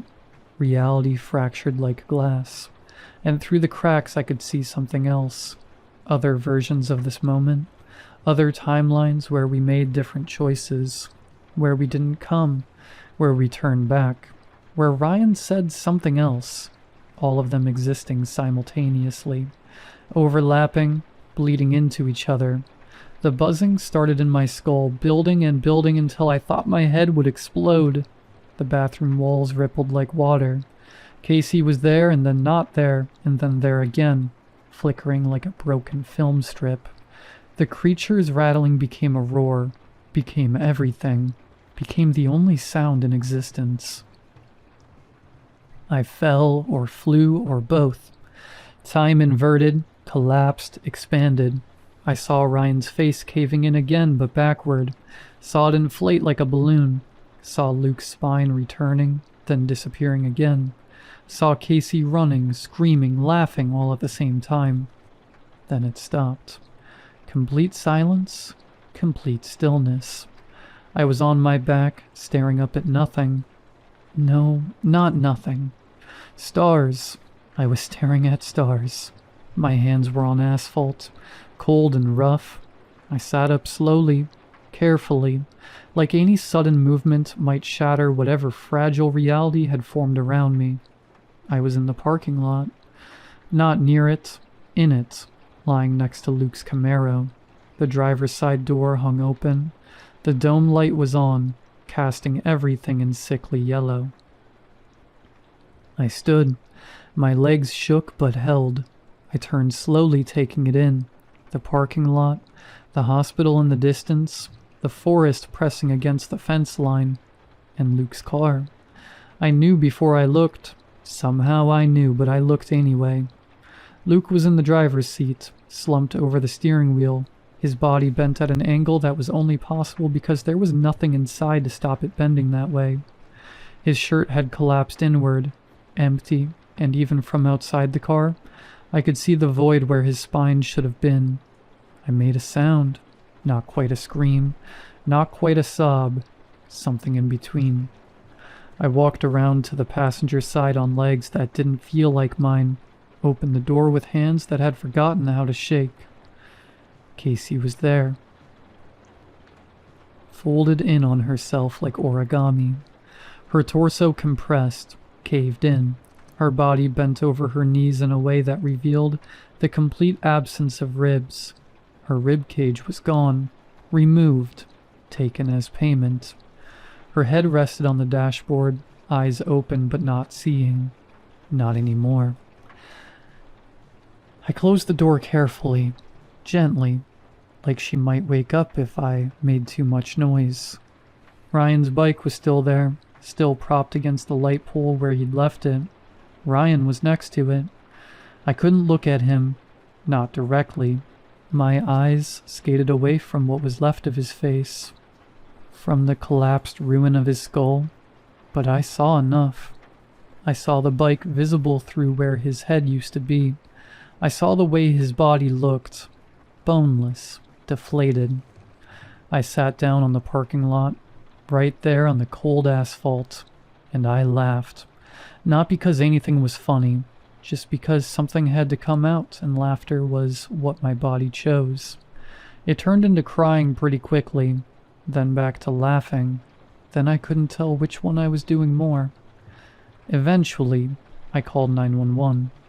I told them there'd been an accident at County Memorial. They asked what kind of accident, and I said, "You need to come. Just please come." The cops arrived first, then the ambulances, then more cops. They separated me from the bodies, wrapped me in a foil blanket, asked questions I couldn't answer. What happened? Where were you? What did you see? I told them the truth. All of it. The creature, the wishes, the hospital. They wrote it down with the kind of careful attention people give the clearly insane. By morning, I was in the back of a police car. By afternoon, I was in a psychiatric ward. They were kind. That's what made it worse. Everyone's so gentle, so understanding. Asking me about what I'd experienced, nodding when I talked about the creature, taking careful notes. The medications came in little cups, pills that made everything feel distant and manageable. It was a psychotic break, the doctor told me after the first week. Trauma manifesting as hallucination. You survived something terrible and your mind created a narrative to cope. I learned to agree with him. Learned to say the right things. To show the right amount of progress. 3 months of good behavior. Of taking the pills. Of going to group therapy and pretending I believed what they believed. Then they approved an outing. A supervised trip back into the world. "We think you're ready," the doctor said. "Ready to reintegrate." I know where I'm going. I know what I'll do. The creature said we all had to wish. Ryan did, Luke did, Casey did. But I never made mine. The creature is still waiting. It has to be. Those are the rules. I'll go back to those woods. I'll find it in the darkness between the trees. And I'll say the words that have been circling in my head for 3 months. The only wish that makes sense now. Maybe it won't work. Maybe the creature is gone. Maybe the rules don't function that way. Maybe I'm just crazy after all, and I'll wander those woods until I die of exposure. But I have to try, because this, right here, breathing and walking and pretending to be alive while they're in the ground, this is the real horror. This is the real price.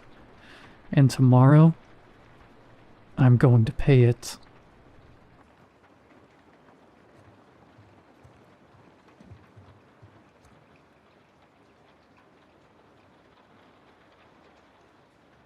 My aunt was a strange person in many normal ways.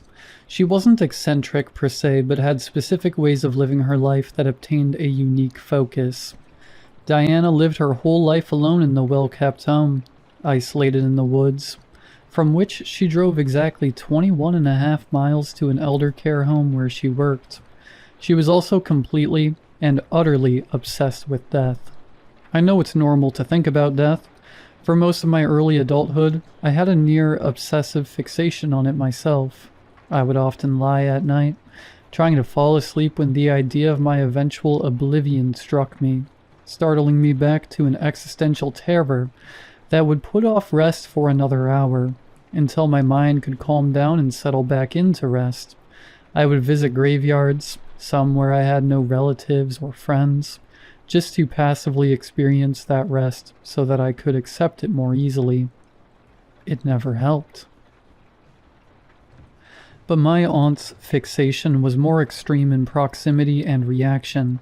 My episodes could be calmed down, my mind distracted, but Diana lived around death.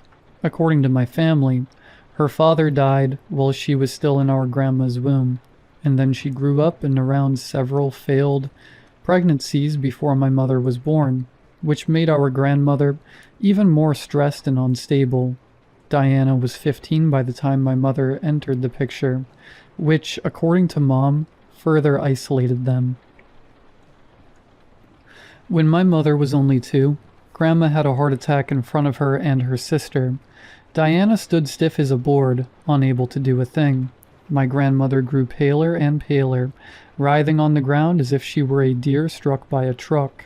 Diana stood there frozen and emotionless, tear-streaked panic until her shock faded and 911 was finally called. But it was far too late for the doctors to do anything. My mother only really remembers staring up at Diana, shaking slightly, her eyes bloodshot in terror. By the time my mom had memories, her sister had gone off to college, then medical school, then finally into elder care, to only be seen again on holidays and funerals, more consistently appearing at the latter. The main time my mother ever saw Diana was when she was crying profusely at the funeral of every single friend or loved one in our small town. Without failure, Diana would show up, well-dressed and outwardly grieving, and be allowed to enter and sob profusely throughout the whole funeral, leaving just before the final prayers were done, never to be seen or talked to until the next one. According to those who saw her driving away, her eyes were still waterfalls coursing down her pale face. The families would often only know her by association with my father or mother, and she would have rarely even met the person to whom she was pouring her grief out. My mother guessed Diana was so afraid of death that she attempted a harsh form of exposure therapy, and my father, who had only met her at a single Christmas party, guessed she loved the attention and environment of grief. It was this strange, transitory relationship that I had with my aunt, made up of vague memories at Thanksgivings, Christmases, and those dreadful days where we all had to dress in black. She always stood at the edge of whatever gathering we were at, so odd that even we kids noticed it. My cousins joked that she was scared of everything, couldn't stand to even look people in the eye. I tell you all of this to try to give context to what happened last week. My Aunt Diana had passed away, apparently from some sort of heart condition, and left her home and everything within to me. Someone who's spoken to her perhaps twice. I was so taken aback, as was my mom, dad, and sisters. My sisters joked she left her home to me because I was the one she hated the least. due to them pranking her with a whoopee cushion one Christmas. But I was strangely unnerved. I don't know how to explain it, but I felt like a fly taking a first step on a spider's web, rather than a simple notary. I wasn't able to head out to my aunt's place until last Monday due to my work. Pediatrics is hard to get covered.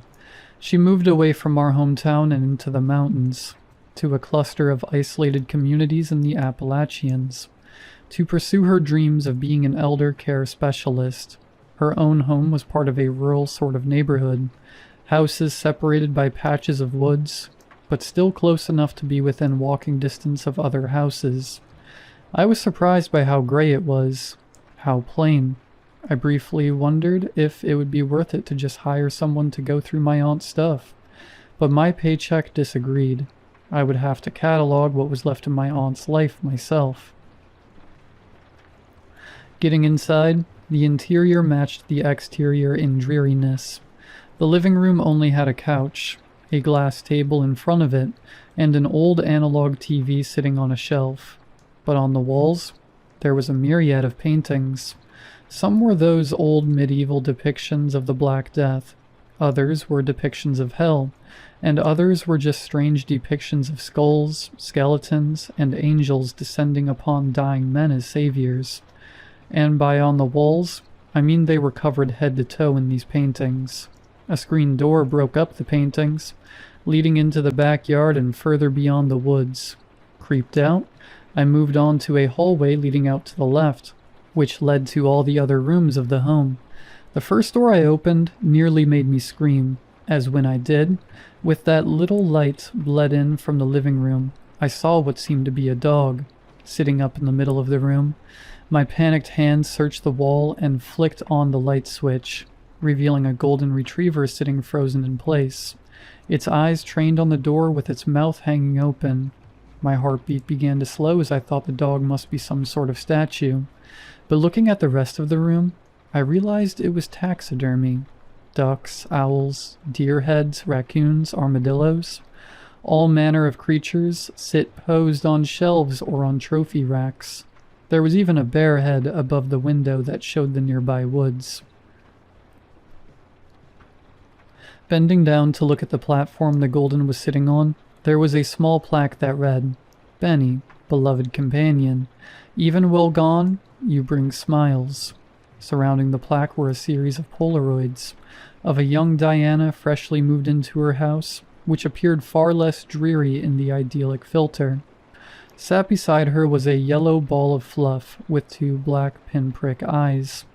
The rest of the photos showed them around the house, Benny slowly getting older and older until he appeared as he did now, only the slightest hint of graying around his otherwise bright, sunny muzzle. Close to Benny, I could almost sense the slightest heat coming from his perfect fur. Feeling creeped out by Benny and the deer statue, both of which I felt like were staring at me, I backed out of the room and closed the door. The next room seemed to be a sort of library which, at a brief glance, seemed to cover a variety of topics. Apocalypse, afterlives, underworlds, deals with death, definitions of life and soul. Like the paintings, the walls were covered head to toe in these books that dealt with every religion, philosophy, and esoteric thoughts. Some real old-looking ones were stored in individual glass cases, with a box of gloves next to them. Most of them were unmarked with no title on the front except one. It seemed far older than the others. Gray, nearly crumpled pages making up its insides. A plaque beneath it read, "Copy of the Voynich manuscript, recreated beautifully by Dr. Sfald." Leaving the library, I felt less creeped out than when I left the taxidermy room. The next room down the hall had a strange doorframe, bending 3/4 up each side, and made out of some wood rather than the gray walls that surrounded the rest of the house. I laughed, joking to myself that she had a whole coffin put in her home. Opening the door, I was surprised to see I was correct. It was a wooden coffin, plain, bare planks inside. The whole thing of note was the shelves installed in the coffin. containing around 30 VHS tapes, with the other shelves containing DVDs and a camera seemingly capable of making recordings on VHS. Immediately, my interest was piqued, but I decided to clear the rest of the house. The next room down the hallway was the bedroom, which itself was mostly plain, besides a heart monitor and a fluid system like you would see at a hospital, next to the bed. On the nightstands, there were old family photos of Diana and her mom, a couple of her and her home smiling at the camera. It was like I was staring at half-remembered ghosts, these people who resembled nothing of what they are now. There was also a bathroom, only available through the bedroom. The final room down that hall was the creepiest. The first thing I noticed was an angled roof, as if it were supposed to mimic a cellar. Little flowers, ceramic angels, and stars dotted the ceiling. On the floor there were various blankets, making the floor uneven. In the corner, with a little mobile hanging right above it, was a crib. A single baby doll sat in it, a pillow over its face. I barely got a step into that room before I backed out. The only other rooms of note were the kitchen and the laundry room, their openings sitting opposite the hallway that led to the rest of the house. However, no weird stuff in those rooms. But it was remarkably clean. No dishes left to clean or put up. The whole house felt so strangely neat and undisturbed, with only a tiny layer of dust on everything. The emptiness felt fresh. I had decided to stay at the house for a few days to go through her stuff, see about getting something done with her home, and finally go to a funeral which had, apparently, already been arranged. I decided to start with those VHS tapes in the coffin closet. Only 2 of them were marked, wrapped with a single red tape. I decided to go top to bottom and just get to those odd tapes when I got to them. I put it into the old VCR in the living room and plopped on the couch, eating some of the fast food I had picked up on the way over. My body was aching from moving my stuff in, and I mainly wanted to see if these were maybe work-related or yet another strange hobby of hers. The tape begins winding inside the machine, the screen coming to life, only to open up to more darkness. In the ambient buzz of the recording, I heard what I thought was strange, almost hiccuping breathing. But after getting a little closer to the TV, I realized it was sobbing. I had heard it a couple of times before, from the corners of churches and funeral homes. The camera peeked around the corner, revealing a bedroom you'd see in an elderly home. Cheap bed, nightstand with flowers, and a foldable feeding table attached to the bed. An old woman lay on her back, her mouth agape. There are these awful gasping sounds like she was using her whole chest to squeeze her lungs, just to get any oxygen in her. The sobbing got closer to the microphone and I realized that whoever was recording this must be in the closet of the old woman's room. A coat rack becoming visible in the moonlight as the camera pushed the closet door open more. The old woman continued to make those awful gasping noises for another 30 or so seconds, at which point I had dropped my food and was pressed against the back of the couch, trying to get away from the screen. Then she stopped. The sobbing intensified for another minute, until I heard a high-pitched, electronic whine. The old woman's chest, which had seemingly decompressed and become empty, filled again. She took no breath in, but her mouth began to move with an alien, puppet-like movement. It is so dark and wet. I pull my hand away from the walls, and it feels like stone snakeskin. I hear a great rumble through the depths, like a snake digging in the dirt. The old woman's chest collapses and then fills up once more. I can hear the rough crackling of bone as her ribs reform into place. I claw at the end of a tunnel, knee-deep in liquid. I hear it from the way I came. It wants me to dig. I am so afraid. Can anyone hear me? The corpse's chest collapses for the last time. The person holding the camera gasps quietly, pauses for a moment, and then begins sobbing again, this time far more violently. This went on for another 10 or 20 seconds, and then the tape ended. The words burned into my mind like a tattoo, horrid scars on my mind. I was shocked into terror then, and I am still shaken. Was this some near-death experience? The words were so clear, so awfully clear as they rasped out of her dead throat. I had to simply sit there for maybe 10 minutes, trying to collect myself and bring my heartbeat back down. The house now felt both far more empty and far less so, the woods outside painted in moonlit black, beyond the living room's lights becoming far more oppressive. I could almost twist the branches into crooked figures, lingering, watching my terror. I nervously retrieved the tape and turned it to the coffin closet. The plastic feeling cold under the skin. I couldn't help but feel the hairs on my neck stand up as I went past Benny's room. I decided against further exploration of my aunt's haunting and potentially criminal videos and decided to sleep, making sure to lock all the doors and try to cover as many windows with curtains or even blankets. Thankfully, her bathroom is actually quite nice. The warm, consistent current kept the thoughts of death away for at least a little bit, wrapped in the soft embrace of water. I closed my eyes for a second and was struck with a sudden, explosive sensation. Someone was in the bathroom with me. At least I felt it. I peeked around the curtain, seeing nothing in the steamy room, yet the feeling persisted. I couldn't shake the feeling of being watched. My spine was electric with the sensation. I tried to finish bathing, but I rushed through and got out quickly. Standing in front of the sink, I brushed my teeth as quickly as I could. The damp rug underneath me felt like millions of tiny centipedes. Legs under my feet. I kept looking around, trying to dispel whatever paranoia had taken me. Then I smelled the briefest scent of mud and decomposition, that miasma of meat beginning to rot. I had a mental image of my aunt freshly clawed out of her own grave, floating invisibly in the bathroom, her chest rising and collapsing like the old woman. When I turned around suddenly, trying to grasp an invisible presence, I happened to look down at the mat I stood on. There were two impressions, slightly caked in mud right before my feet. I've been shaking in bed since that moment. Tried to look at hotels nearby, but there aren't any, and I have no friends nearby either. For now, I am simply trying to get some logic into what I've seen and what's happened. Maybe I tracked mud in, moved and scared myself into thinking there was a ghost.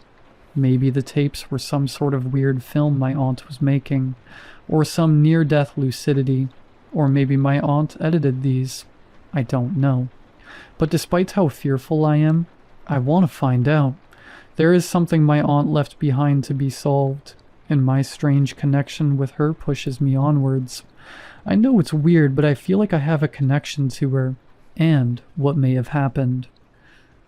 I'll update in the morning if anything else happens.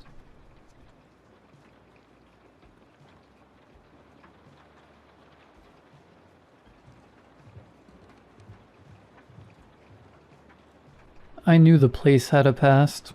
I didn't know the story wasn't over.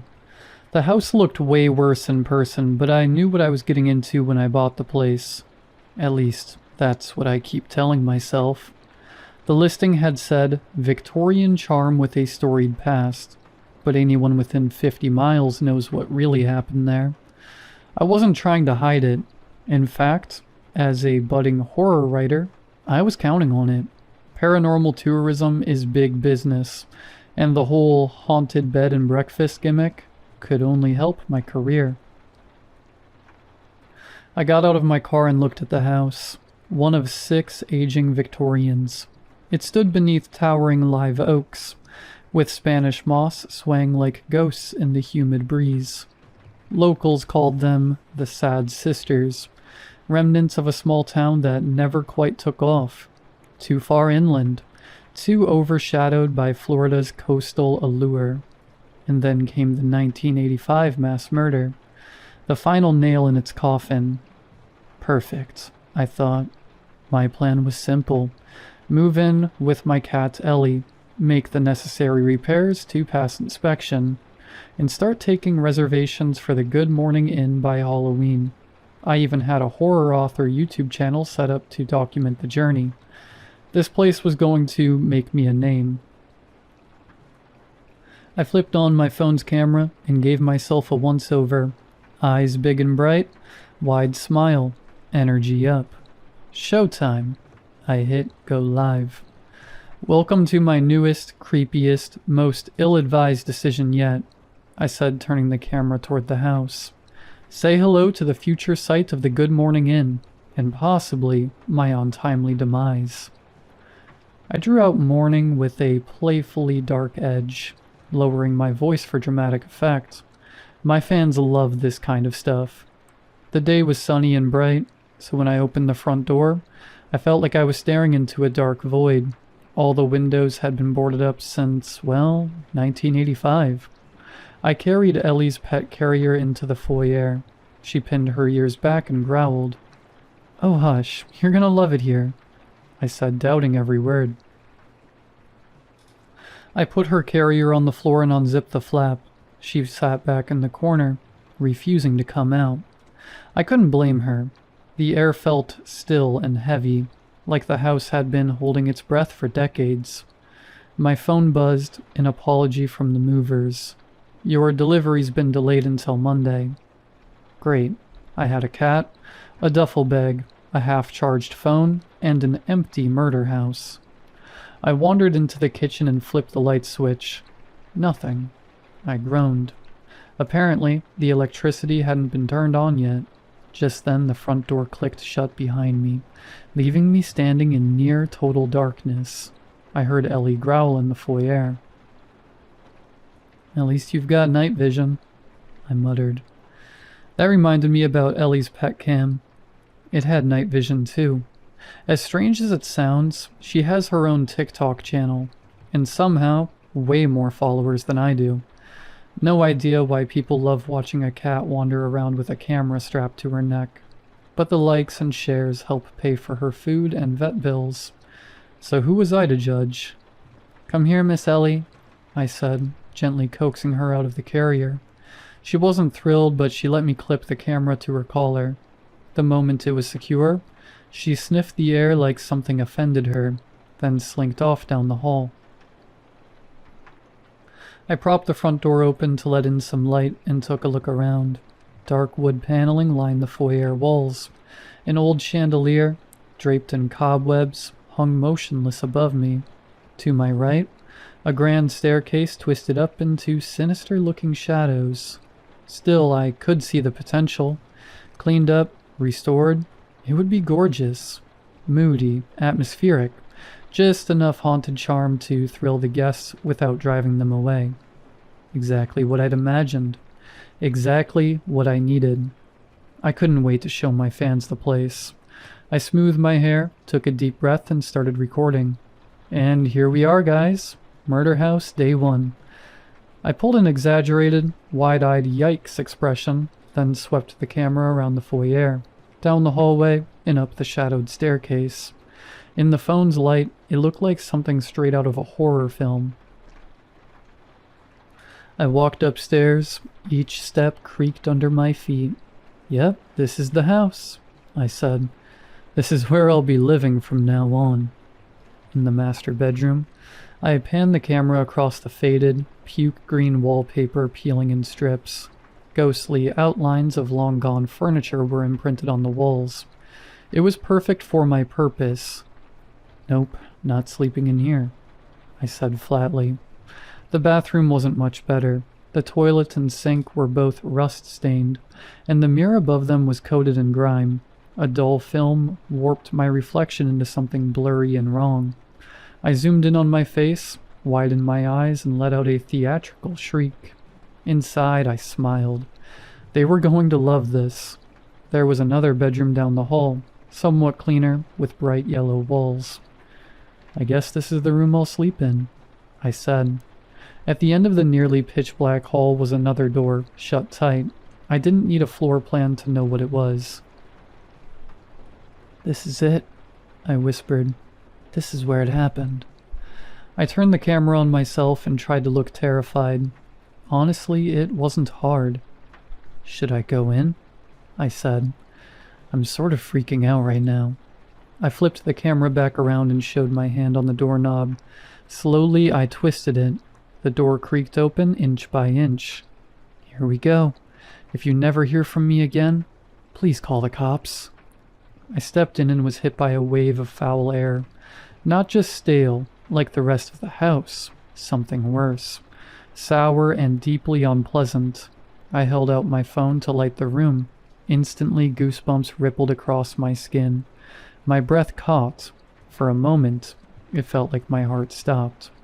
The room was empty, but the walls, once covered in whimsical children's wallpaper, were stained and splattered with old, dried blood. My jaw dropped. A cold flush of reality hit me. Suffocating. This wasn't a setting for a horror novel, not an aesthetic for thrill seekers or ghost hunters. This was where it had happened. Not a story, not fiction. Real lives, real death.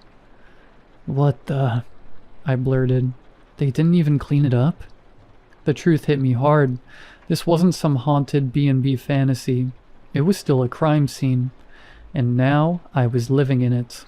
I turned the camera off. I needed out, now. I bolted down the stairs and into the sunlight. What the hell had I gotten myself into?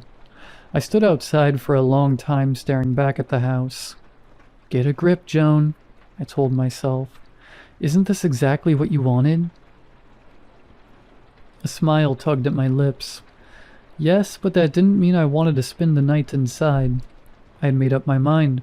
Grab Ellie, drive back to Jack's, and hole up in a hotel until I was ready to tackle this adventure. First, I just had to get her. The sunshine gave me a little courage. I marched back inside, wedged the front door open, and started searching. I called her name. Nothing. I checked every room, upstairs and down. No cat. Where the hell could she be? My gaze drifted to the one place I hadn't checked, the bathroom door. Still closed. No way she could have gotten in there, right? I had to check. No way was I leaving without her. I stopped in front of the basement door, phone flashlight in hand. With a deep breath, I eased it open. A steep, narrow staircase disappeared into darkness below. Carefully, I started down the steps. "Ellie?" I called. My voice sounded small. The air was cool and thick with the scent of age and dampness. A musty chill settled over my skin. To my surprise, the basement was much larger than I'd expected. The shadows stretched far beyond the reach of my phone's glow. I moved slowly, sweeping the light across the space. The farther I went, the more something felt wrong.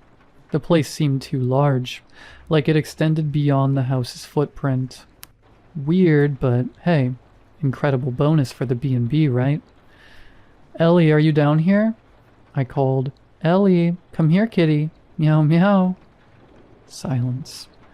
At the far end, I stopped in front of a solid concrete wall with a door embedded in it. A door? Down here? Curiosity pushed aside caution. I reached for the handle. Locked. I gave it a shake, but it wouldn't budge. The longer I stared, the more unsettling it felt. Why was it here? What lay beyond? And why did it feel like it wasn't meant to be opened? Just then, my phone buzzed. Notifications poured in. Tons of new comments on my channel. I couldn't resist. I tapped to check. Oh my god, I love this place already. It's so creepy. Dude, do not go down in that basement. Joan, please tell me you're not sleeping here tonight.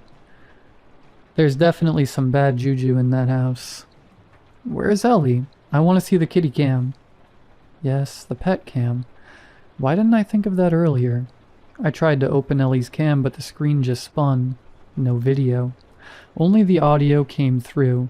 A burst of static, then kibble crunching. Ellie eating somewhere. But the sound was cut off abruptly, replaced by a low, tense rumble in her throat. A growl. A long second passed, then creak. The unmistakable groan of a floorboard. My pulse spiked. The audio feed crackled as if something jolted the mic. Ellie's growl turned frantic, building into a hiss, then scampering paws thumping hard and fast against wood. She was running, not toward me but away, deeper into the house. The audio dipped, muffled, like she'd plunged somewhere enclosed. Faint thumps echoed behind her, heavy and deliberate. Footsteps. I froze, staring at the locked door in front of me. The feed grew echoey, damp-sounding. Basement? How? A skittering stop, then frantic scratching. Meows turned to yowls, high and desperate. Claws on something unyielding. And those footsteps? Closer now. Slow, heavy, leather creaking. The audio erupted into chaos. Ellie's furious screeches pierced the speaker, claws raking, teeth snapping. A low guttural yell cut through, male and ragged, grunts of effort. The mic shook with thuds and scuffles, like a fight in the dark. Then a sharp hiss of static. A burst, then nothing. My heart slammed against my ribs. Ellie. My Ellie, trapped in there, with whoever that was. I leaned in, ear pressed to the door. Silence from this side, but the app, dead air. My instincts screamed at me to run, to get the hell out, but I couldn't leave her. I gripped the doorknob. This time it turned easily, unlocked.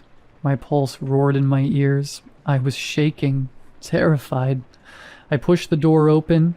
Total darkness. A black hole. I reached in with my phone, trying to catch some of it in the light. My breath caught. A tunnel, dirt floor, dirt walls. Rough, uneven, like something dug it by hand. Ellie? I whispered. Mommy's here. Come on, girl. We need to go. Meow, meow. Nothing. Only silence.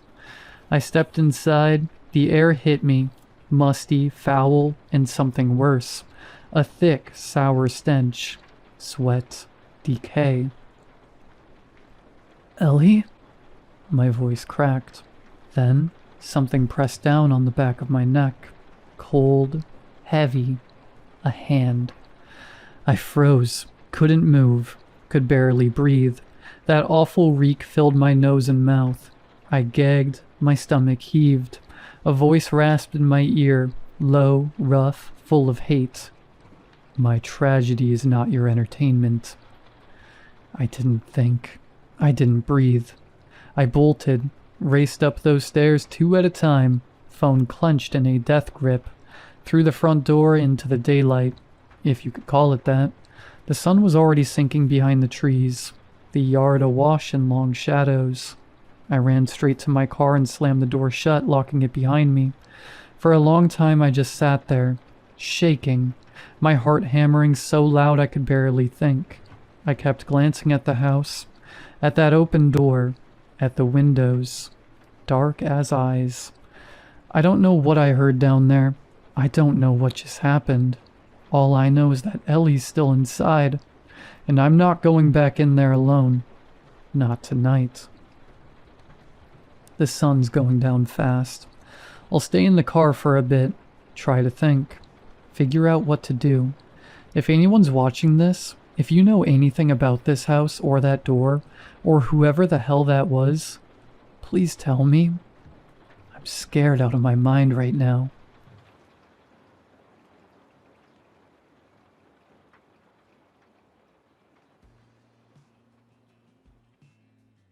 Hey everyone, and welcome to Slumber Reads. Tonight we have a 4-part story by the name of I Work for an Organization That Contains Gods. We had to make a sacrifice this time. I really enjoyed this story. I am always very excited whenever we get like a long series like this. Don't worry, it's all 4 parts in this video. You don't have to wait for part 2 or part 3 or part 4. They're all right here. If you do enjoy this video, a like rating would be deeply appreciated. These videos do take me some time to make, and I'm always doing my best to make sure that the videos are as good as they can be. Subscribing if you're new is also very much appreciated, as I do post content just like this all of the time. Sit back, do whatever it is that you do to relax. Enjoy this story with no mid-roll ads, except for the ad break after this intro. There will not be any more ad breaks after that one. And as always, I hope you all have a great night. I work at a facility that contains gods. Or maybe contains isn't the right word. You can't really contain something that existed before the concept of walls. Something that remembers the first fire, the first prayer, the first human who begged for mercy. We don't have an official name. At least, not one we're allowed to use. Everyone just calls it CSP. Chain, Seal, Protect. That's our motto, our purpose. And before you ask, no, I am pretty sure you've never heard of us. Nobody has. We don't even appear on government records, maps, or budgets.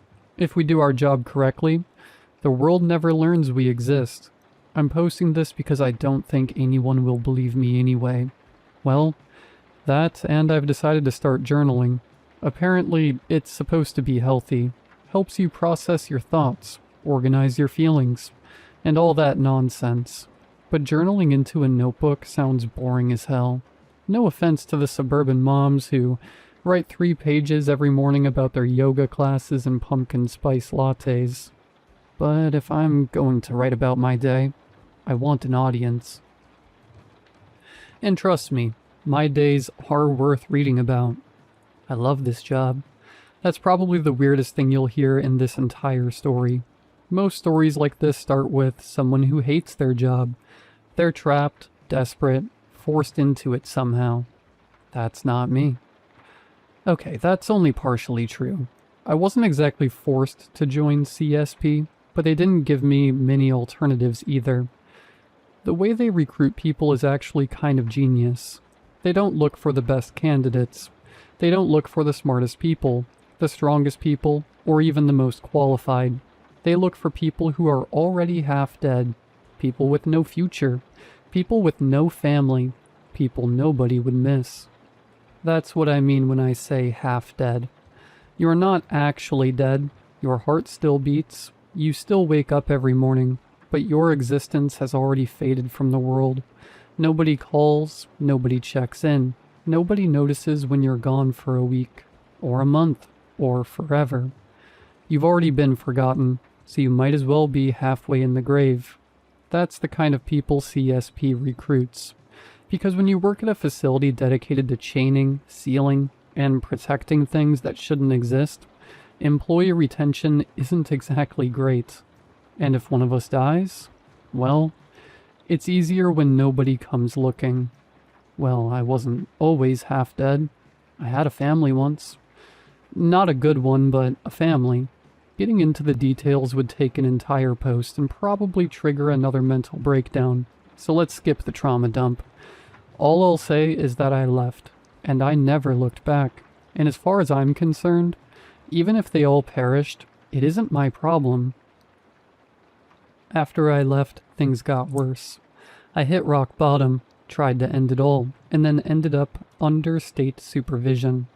Officially, they called it counseling, mandatory sessions, evaluations, therapists asking the same questions in different ways, hoping I'd eventually give them the answer they wanted. It didn't work.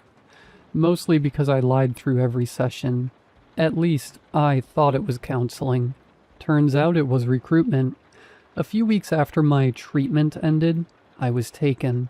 Kidnapped is probably the correct word, though CSP would likely prefer something cleaner, like acquisition or transfer. I woke up in a concrete holding cell with no windows, no clock, and a single metal table. There was a glass vial sitting on it. Across from me sat a man in a gray suit. He gave me 2 options. The first was simple. Drink the vial, a painless death. Quick, clean, guaranteed. The second was employment. Join the facility. At the time, I thought it was some kind of sick joke. Then he explained what CSP actually was, and that's when I learned the real reason nobody knows about the organization. Because once you know it exists, you don't get to leave. You either become part of the facility, or you never leave at all. And despite what you might be thinking, I didn't choose the vial. Funny how that works. You can spend years wanting to die, convinced there's nothing left for you, and then the moment someone gives you a reason to keep going, suddenly death doesn't seem so appealing anymore. Or maybe it wasn't the purpose. Maybe it was pure spite. Part of me wanted to outlive my parents, to keep breathing long enough to know I'll never attend their funerals. Whatever the reason, I signed the contract. That was 2 years ago. Since then I've been promoted 3 times.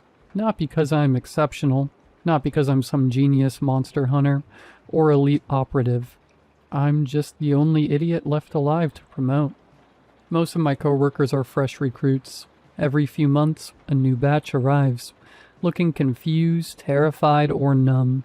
Some think they've joined a secret government agency. Some think they're being punished. A few are actually excited. Those are usually the first ones to die. Out of every 500 recruits, maybe 15 make it past their first year. Of those 15, maybe 5 survive their second. After that, the numbers get so small nobody bothers tracking them. So either I'm incredibly lucky, or I'm like a cockroach. Ugly, stubborn, and impossible to kill. Personally, I'm betting on the cockroach theory. Before I tell you what happened last week, you need to understand how gods actually work. First, CSP doesn't imprison gods. That's a common misconception. Humans are incapable of imprisoning a god. Trust me, we've tried. When we say a god is contained, what we really mean is that it's being managed, kept satisfied, kept predictable, kept from wandering off and collecting worshippers on its own. How the containment division accomplishes that is beyond me. I work in retrieval, not containment, and I have no interest in transferring. The mortality rate over there makes our department look like a retirement home. I'm one of the 3 heads of the retrieval division. One of the other managers has survived 4 years. The third has survived 3, which basically means they're better cockroaches than I am. Our job is simple in theory. Find newly emerged gods, negotiate with them, offer them a deal, a place to stay, worshippers, protection from rival entities and human interference. In exchange, they stop kidnapping people. Most gods don't want to destroy humanity, they just want attention. The problem is that gods attract worship the same way a fire attracts moths. Lost people, lonely people, desperate people. A god will whisper into their dreams, promise them purpose, and before long they're gone. That's why whenever you see a cluster of mysterious disappearances, odds are good a god is involved. Gods are classified by the number of active worshippers they possess. D class, 500 to 1,000 worshippers. C class, 1,000 to 5,000. B class, 5,000 to 10,000. A class, 10,000 to 20,000. Anything above 20,000 is considered S class. Anything above 500,000 becomes SS class. And anything beyond that, well, humanity stops pretending that it can control it. At CSP, we currently house 2 S-class entities and a single SS class. The lower classes are so numerous that nobody bothers counting them anymore. Anyway, the reason I'm journaling all this is because my therapist won't stop bothering me. Surprisingly, CSP has its own mental health department now, which is honestly more terrifying than most of the gods. Every month, they drag me into an office, ask me how I'm feeling, and pretend they're surprised when I tell them I'm feeling terrible. Apparently, surviving 2 years in retrieval isn't normal, and the fact that I can casually eat lunch while discussing casualty reports is a sign that I've developed unhealthy coping mechanisms. Their words, not mine. So this is my compromise. I'm not writing in a notebook like some depressed Victorian poet. I'm putting everything here instead. If nothing else, maybe it'll save the next poor idiot who gets recruited. Or maybe it'll just give future psychologists more material to argue about after I inevitably die. Either way, everyone wins. Now let's get to the reason I'm writing this in the first place. with what happened a few hours ago. A new assignment came across our desk. People were disappearing in the Sahara Desert. Now normally, that wouldn't raise any alarms. Hundreds of people vanish in the Sahara every year. The desert is massive, unforgiving, and very good at hiding bodies. What caught our attention was the increase. Normally the annual number sits somewhere between 250 and 500 disappearances. Last year it hit 600.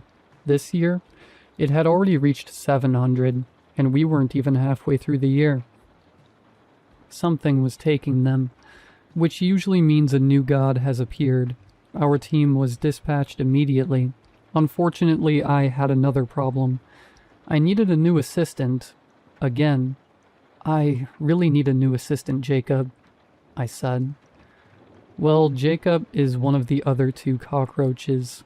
Managers, I mean. And his name isn't actually Jacob. Neither of us use our real names here. CSP is very particular about keeping our identities separate from the organization. The fewer connections there are between your real life and this place, the better. If something gets out, nobody can trace you back to the facility, or the facility back to you. Mine isn't either. I named myself after a hair shampoo I used as a kid. Don't ask me why. It was the first thing that came to mind when they asked what name I wanted on file. Jacob looked up from his paperwork and sighed. No. No? No. And why is that? Because this is your 20th assistant this year. I pointed a finger at him.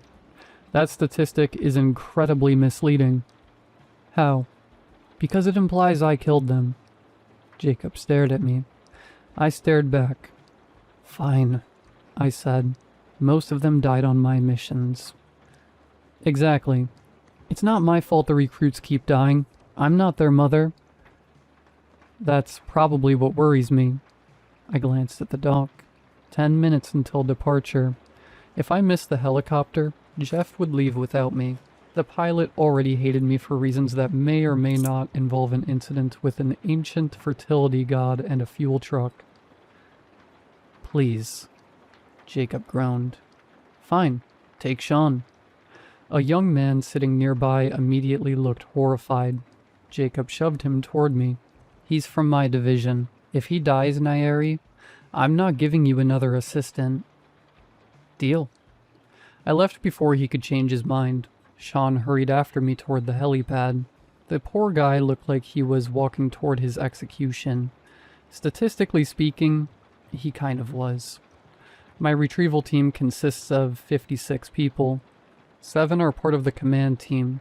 Myself, Sean, and 5 senior operatives responsible for actually negotiating with gods. The remaining personnel are security. Their job is simple. Get us to the god alive. Keep us alive while we negotiate. And get us back alive afterward. On paper, it sounds easy. In reality, it's usually the hardest part. We arrived at the Giza Pyramid. Normally this place is packed with tourists, but not today. Our team had the site shut down under the guise of renovations. We entered through a route the public doesn't know about. Not the path that leads up into the pyramid, but the one that descends beneath it. The ancient Egyptians were remarkable builders. Unfortunately, something had decided to use their masterpiece as a feeding ground. We encountered the first layer of worshippers near the entrance. They moved wrong. One man had both of his legs bent in directions. Legs aren't supposed to bend. Yet he sprinted toward us anyway. Another dragged himself forward with a broken spine. The security detail opened fire. 10 bodies hit the floor before they got close. We pushed deeper into the tunnels. The second layer was worse. 50, maybe 60 worshippers rushed us at once. Some crawled across the walls and ceiling like insects. One dropped directly in front of me before Elena, my security captain, put a bullet through its skull. Another came from above. I shot it in the head, and it landed at my feet. "Move!" I shouted. We ran. The third layer was the last known layer, and that's where we found the god. It resembled a massive stone statue stretching from floor to ceiling like a trunk of gigantic tree. Thousands of worshippers circled it in endless loops, chanting in a language I couldn't understand. I locked eyes with one of them. The problem was, it didn't have any. Only empty sockets stared back at me. The instant it spotted us, a gurgling screech erupted from its throat, a sound so wrong it barely resembled anything human. Then every worshipper in the chamber began screeching. Thousands of voices echoed through the cavern. "Greetings, my lord," I said, stepping forward. The intelligence briefing had classified it as a C class. It wasn't. Not even close. The thing was at least A class, which was a problem because I had brought a C class team. "Greetings, my lord," I repeated. For several seconds, nothing happened. Then a voice whispered directly into my ear. "Lowly human." I resisted the urge to jump. The thing was at least 50 feet away. "What brings you to my sanctuary, human?" it asked. "We represent an organization dedicated to assisting divine entities." The lie rolled off my tongue so smoothly, I almost impressed myself. Still, peaceful containment beats becoming toast. "Assisting?" The god stared at me. "And why would a god such as myself require assistance from lowly humans?" "Because, my lord, people are going to stop coming here." The god tilted its stone head. "And why is that?" "The pyramid is being renovated. Humans won't be allowed inside it for a long time." The god's stone face twisted. Its worshippers began to twitch. "No pilgrims?" "Not for some time." "No wanderers?" "No." "No offerings?" "No." The god's voice sharpened with every question. Then it shrieked. Thousands of worshippers turned toward us at once. Gods are prideful creatures. Deny them admiration for even a single day, and it wounds their ego. Tell them new worshippers will stop coming altogether, and the reaction is rarely pleasant. I cleared my throat. "This is why we're here, to provide assistance during this unfortunate period." The god fell silent. "Continue." The statue leaned forward, its massive face stopping only a few feet from mine. I could smell incense, blood, and something far older than either. "We can provide housing, worshippers, protection, maintenance, and a stable source of followers." "What makes you think I will believe you, little human?" I gestured toward the empty entrance. "Today's visitor count?"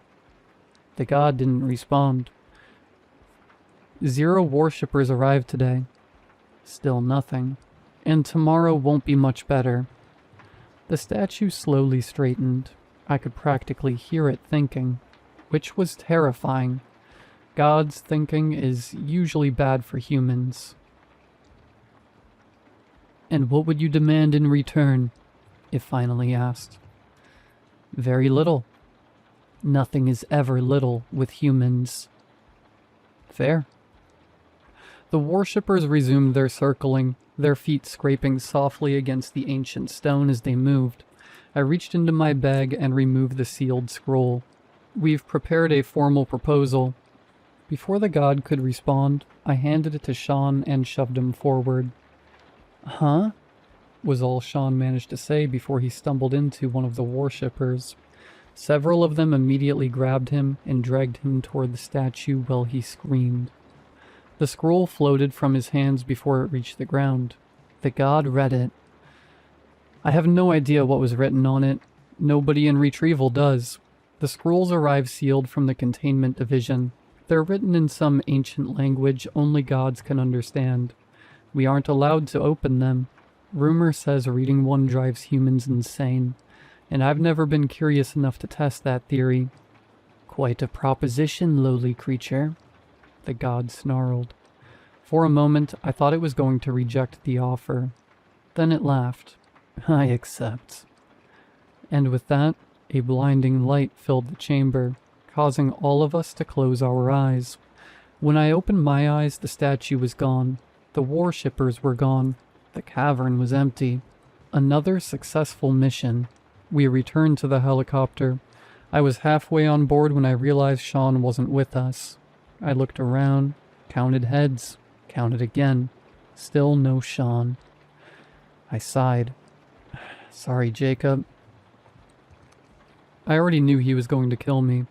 Not literally, probably, but it wasn't my fault. The god had decided to keep him.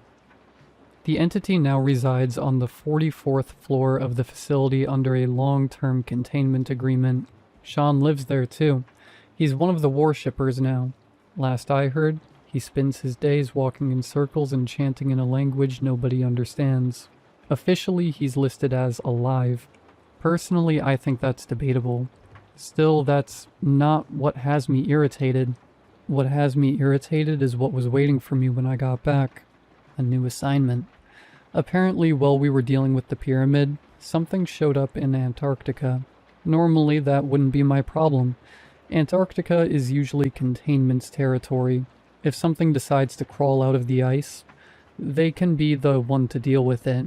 Unfortunately, somebody upstairs disagreed. The report was thin.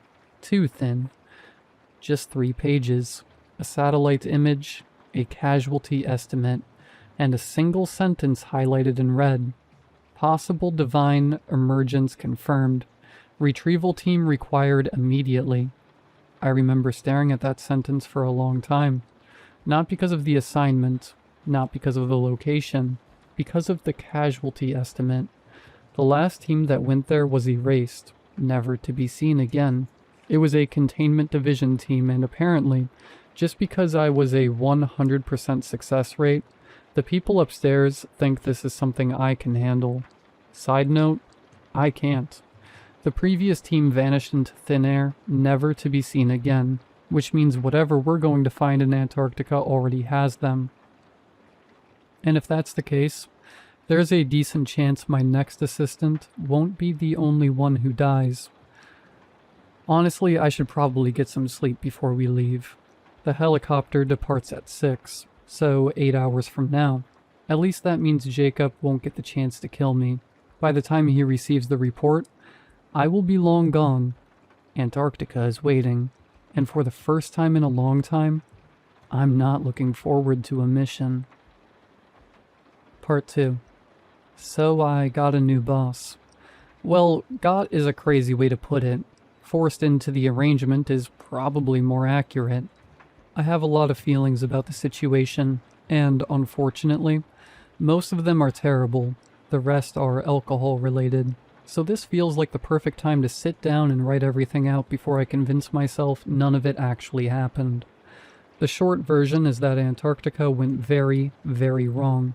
The slightly longer version is that over 10,000 civilians disappeared.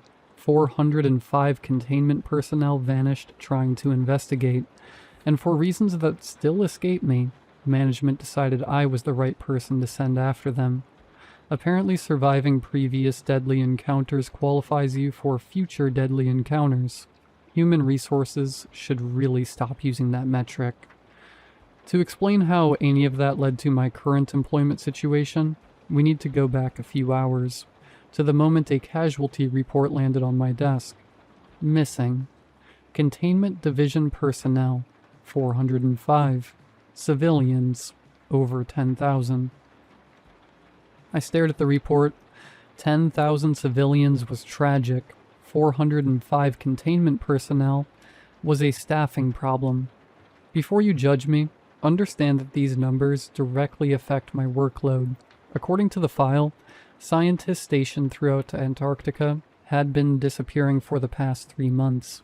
In the first month, 3 entire research stations were abandoned. One moment, they were there. The next, they weren't. No distress calls, no evacuation requests, no bodies, just empty facilities and missing personnel. In the second month, 4 more stations vanished. The third month, 5. This month wasn't even halfway over yet, and 2 more stations had already gone silent. That was why containment responded so quickly. Normally, Antarctica buys you time. The continent is cold, remote, miserable, and generally hostile to human life.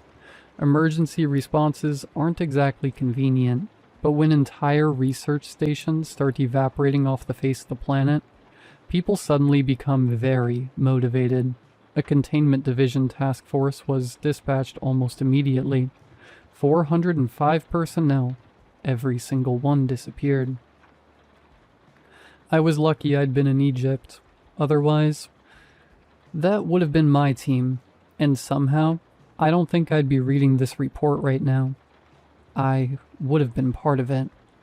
There are only a few things capable of making an entire containment division team disappear without leaving behind a single body, an SS-class entity, another containment division team, or Antarctica itself. Honestly, Antarctica had the highest kill count out of all three. People romanticize the place because it's covered in snow. In reality, it's an enormous frozen death trap that occasionally allows scientists to visit before trying to kill them. You fall into a crevice, you're gone. A blizzard rolls in, you're gone. You take one bad step in the wrong direction, congratulations, you're now part of the landscape. Unfortunately, my money wasn't on Antarctica. Something was down there. Something powerful enough to erase entire facilities. Maybe a god. Maybe something worse. Maybe something even the CSP didn't know.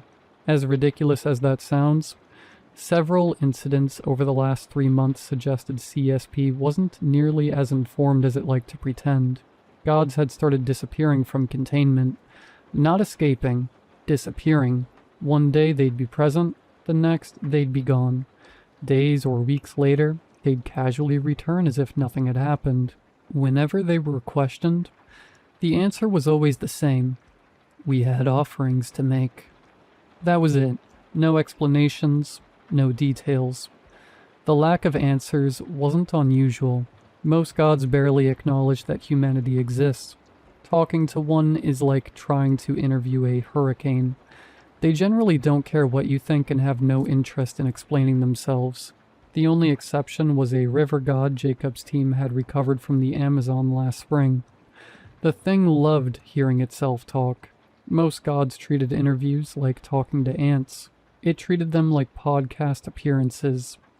When asked where the others were going, it gave us exactly one answer. The one with wings and a million seekers calls upon us. Then it refused to elaborate. Containment had dismissed the statement. I didn't, because I noticed patterns. Over 3 months, 10,000 civilians had vanished. Hundreds of personnel had disappeared, and gods were leaving containment facilities for mysterious gatherings. Either the universe was experiencing the world's strangest coincidence, or something beneath Antarctica was powerful enough to summon gods. Neither possibility improved my day. I had 6 hours before departure, so I headed for the library. The library wasn't actually a library. Calling it a library would be like calling a nuclear weapon a flashlight. Technically not wrong, but missing several important details. Over a century ago, CSP made a deal with a god living somewhere in the Himalayas. The arrangement was simple. It would provide a fraction of its knowledge in exchange for access to information twice every 100 years. Most people considered it one of the worst deals humanity has ever made. Personally, I thought those people were idiots. Most of CSP's understanding of the celestial came from deals exactly like this. Besides, from what I understood, the exchange benefited us far more than the god. Imagine spending 5 minutes talking to an ant colony and giving it centuries of your accumulated knowledge in return. That's basically what happened. The god got a conversation. Humanity got a shortcut through several thousand years of trial and error. After a few hours of searching, I focused on the statement from the Amazon god. The one with wings and a million seekers calls upon us. The library returned no results. That got my attention. The 44 floors of information never return 0 results. Ever. Everything leaves a trail, especially gods. They're far too arrogant to hide it. If they could, They'd write their names across the moon and expect humanity to thank them for the view. I tried searching for winged gods instead. Thousands of entities appeared for winged entities, but none matched. The more I thought about it, the less sense the description made. Gods don't have wings. Not real ones. Their forms exist for accessibility. They need followers. They need worshippers. Floating permanently above humanity would be the supernatural equivalent of opening a restaurant in the middle of the ocean. That's when I realized the thing being described probably wasn't a god. Unfortunately, that realization only led me to something worse. One of the historical texts contained a section titled Origins. According to the book, the gods hadn't simply appeared, they had been created. One passage immediately caught my attention. The makers descended from heaven and raised the first gods from among lesser beings. I'd never heard the term before. Makers. The chapter provided almost no explanation before abruptly ending. Another book mentioned 3 objects descending into Antarctica thousands of years before recorded civilization. They weren't meteors. They didn't leave craters. The illustration on the next page nearly made me drop the book. 3 winged figures emerged from the ice. Their bodies were covered in eyes. Millions of eyes. My stomach dropped as the Amazon god statement echoed through my head. Not seekers. Eyes. The translation had been wrong, or perhaps the god had intentionally used a word that meant both. The beings in the history books had a name. Angels. When I searched the library database for them, only a single result appeared. 1 page. The library contained millions of books and somehow only possessed a single page about angels. That terrified me more than anything I'd read all day, because it meant somebody had gone out of their way to erase them from history. According to the document, angels existed before the gods. They had been created directly by the Creator and originally maintained reality itself. But then they got bored. I stared at the sentence for several seconds. Bored. The document compared their behavior to humanity. We were supposed to protect the world, yet we'd spent most of our existence damaging it. According to the page, angels weren't much different. After existing for millions, or perhaps billions of years, they simply stopped caring. They lost interest in reality, lost interest in purpose, lost interest in everything. Somewhere along the way, they started creating gods, not because they needed to, but because they were bored. And apparently, cosmic beings are just as capable of making terrible decisions as everyone else. This was insane. CSP barely possessed the resources necessary to manage some gods. Several entities remained cooperative solely because they felt like it. An angel? One of the original 3? Forget containing it. We probably couldn't even annoy it. If what I'd read was true, then Antarctica wasn't dealing with an SS-class entity. We were dealing with something far older, far more powerful, something that gods themselves answered to. I glanced at the clock. 3 hours until departure. There was no way in hell I was keeping this to myself. I folded the page and headed for the elevators. The board of directors occupied the 102nd floor. Most personnel never set foot there. The directors were usually too busy to meet without weeks of scheduling and enough paperwork to kill a small forest. I didn't have weeks. I barely had 3 hours. By the time the elevator doors opened, I was practically jogging. Most of the directors were off-site, which left me with exactly one option: Mr. Stonehill. Unfortunately, Stonehill sat above the head of containment and held a permanent seat on the board. He was also a snob, though that hardly made him unique among upper management. I knocked once. "Come in." The door slid open. Stonehill looked exactly as he always did, like a snake that had somehow learned how to wear a suit. I placed the page on his desk. "Sir, I think I've found something connected to Antarctica." I explained everything, the disappearances, the gods, the books, the angels. When I finished, he glanced at the page and sighed. The facility already knows about angels. I felt irrationally offended. I'd spent hours discovering information he apparently already had sitting in a filing cabinet somewhere. Then you know what's beneath Antarctica. No. The answer came immediately. Because if an angel were involved, none of this would be happening. I frowned. Stonehill leaned back in his chair. Gods care about followers. Angels don't. They existed long before gods, humanity, and civilization. They do not need worshippers. No need for sacrifices. No need for attention. He shrugged. 10,000 missing humans would mean nothing to them. I looked down at the page. The Amazon gods said they were being called. Gods say many things. I hated that answer. Then what's happening? The entity is gathering followers. His expression hardened. And every hour we waste debating it increases the body count. I stared at him for a moment before asking the question that had been bothering me since I entered the office. How do we know it's gathering followers? I asked. What if it's just killing people because it wants to? That actually got his attention. For several seconds he considered the question before shaking his head.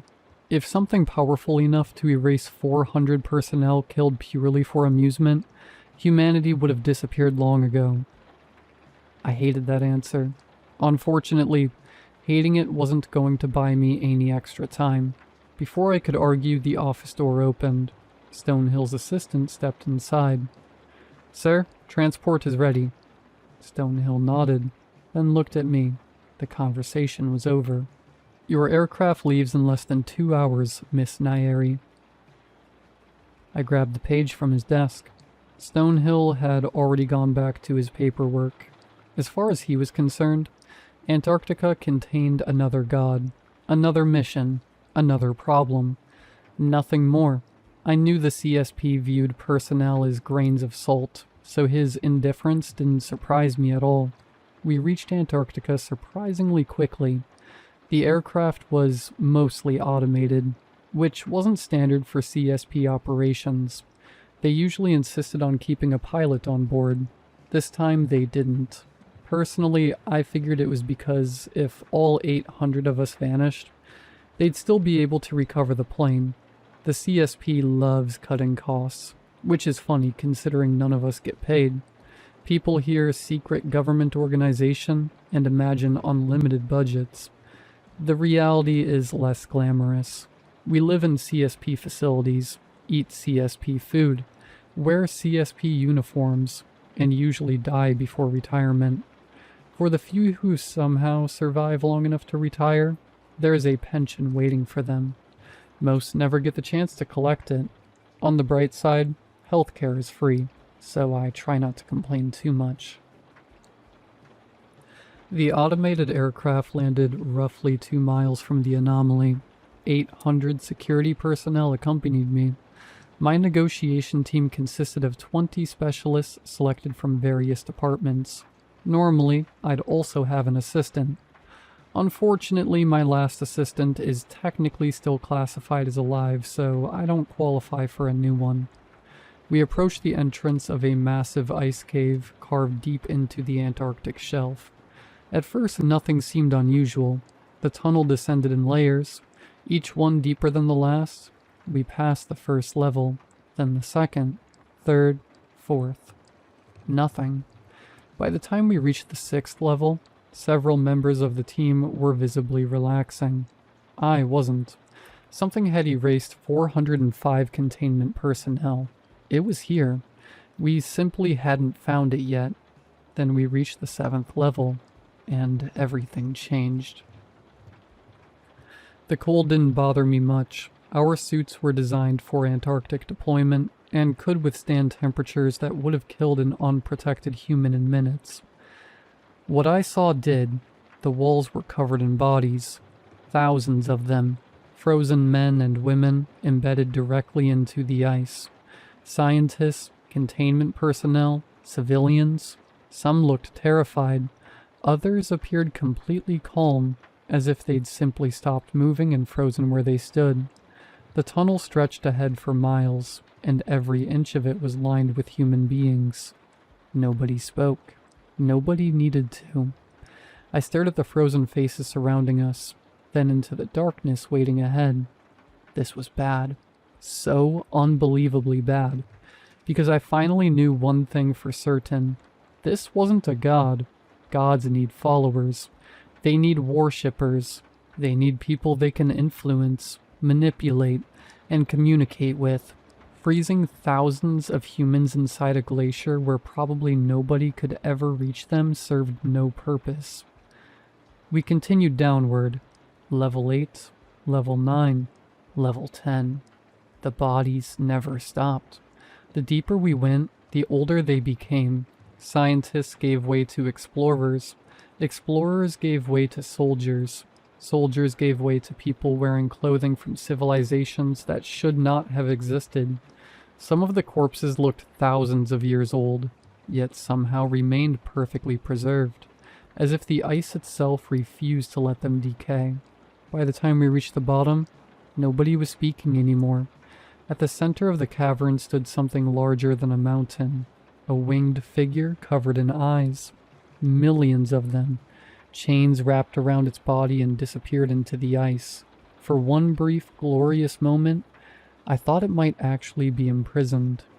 Then I noticed the chains. They were divine. The same material found within gods. The realization hit immediately. The gods hadn't worshipped this thing. They'd chained it. A loud crack echoed through the cavern. One chain snapped. Then another. Then thousands of eyes opened. I couldn't breathe.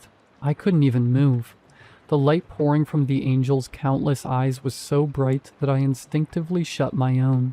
For several seconds I remained frozen in place. Then I heard the commotion around me. Some people were laughing. Others were crying. A few had fallen to their knees and started praying. Several were screaming for everyone to open their eyes, while others couldn't stop talking about how beautiful it was. Then came the running, the screaming, the gunfire, and the sounds of hundreds of trained personnel completely losing their minds. I didn't need to see what was happening, and I refused to die like this. Think, Naeri, think. Then an idea came to me. I know where the gods are. The cavern fell silent. Even the screams stopped. My heart nearly exploded. I swallowed hard and repeated myself louder. I know where the gods are. A sound echoed throughout the cavern. Laughter. Not human laughter. Something deeper, older. The laughter of a creature that had watched continents form and civilizations turn to dust. A mere human bargains for her life. The angel sounded genuinely amused. You are quite entertaining. I forced myself to keep talking. If it was speaking, it wasn't killing. At the moment, that was good enough for me.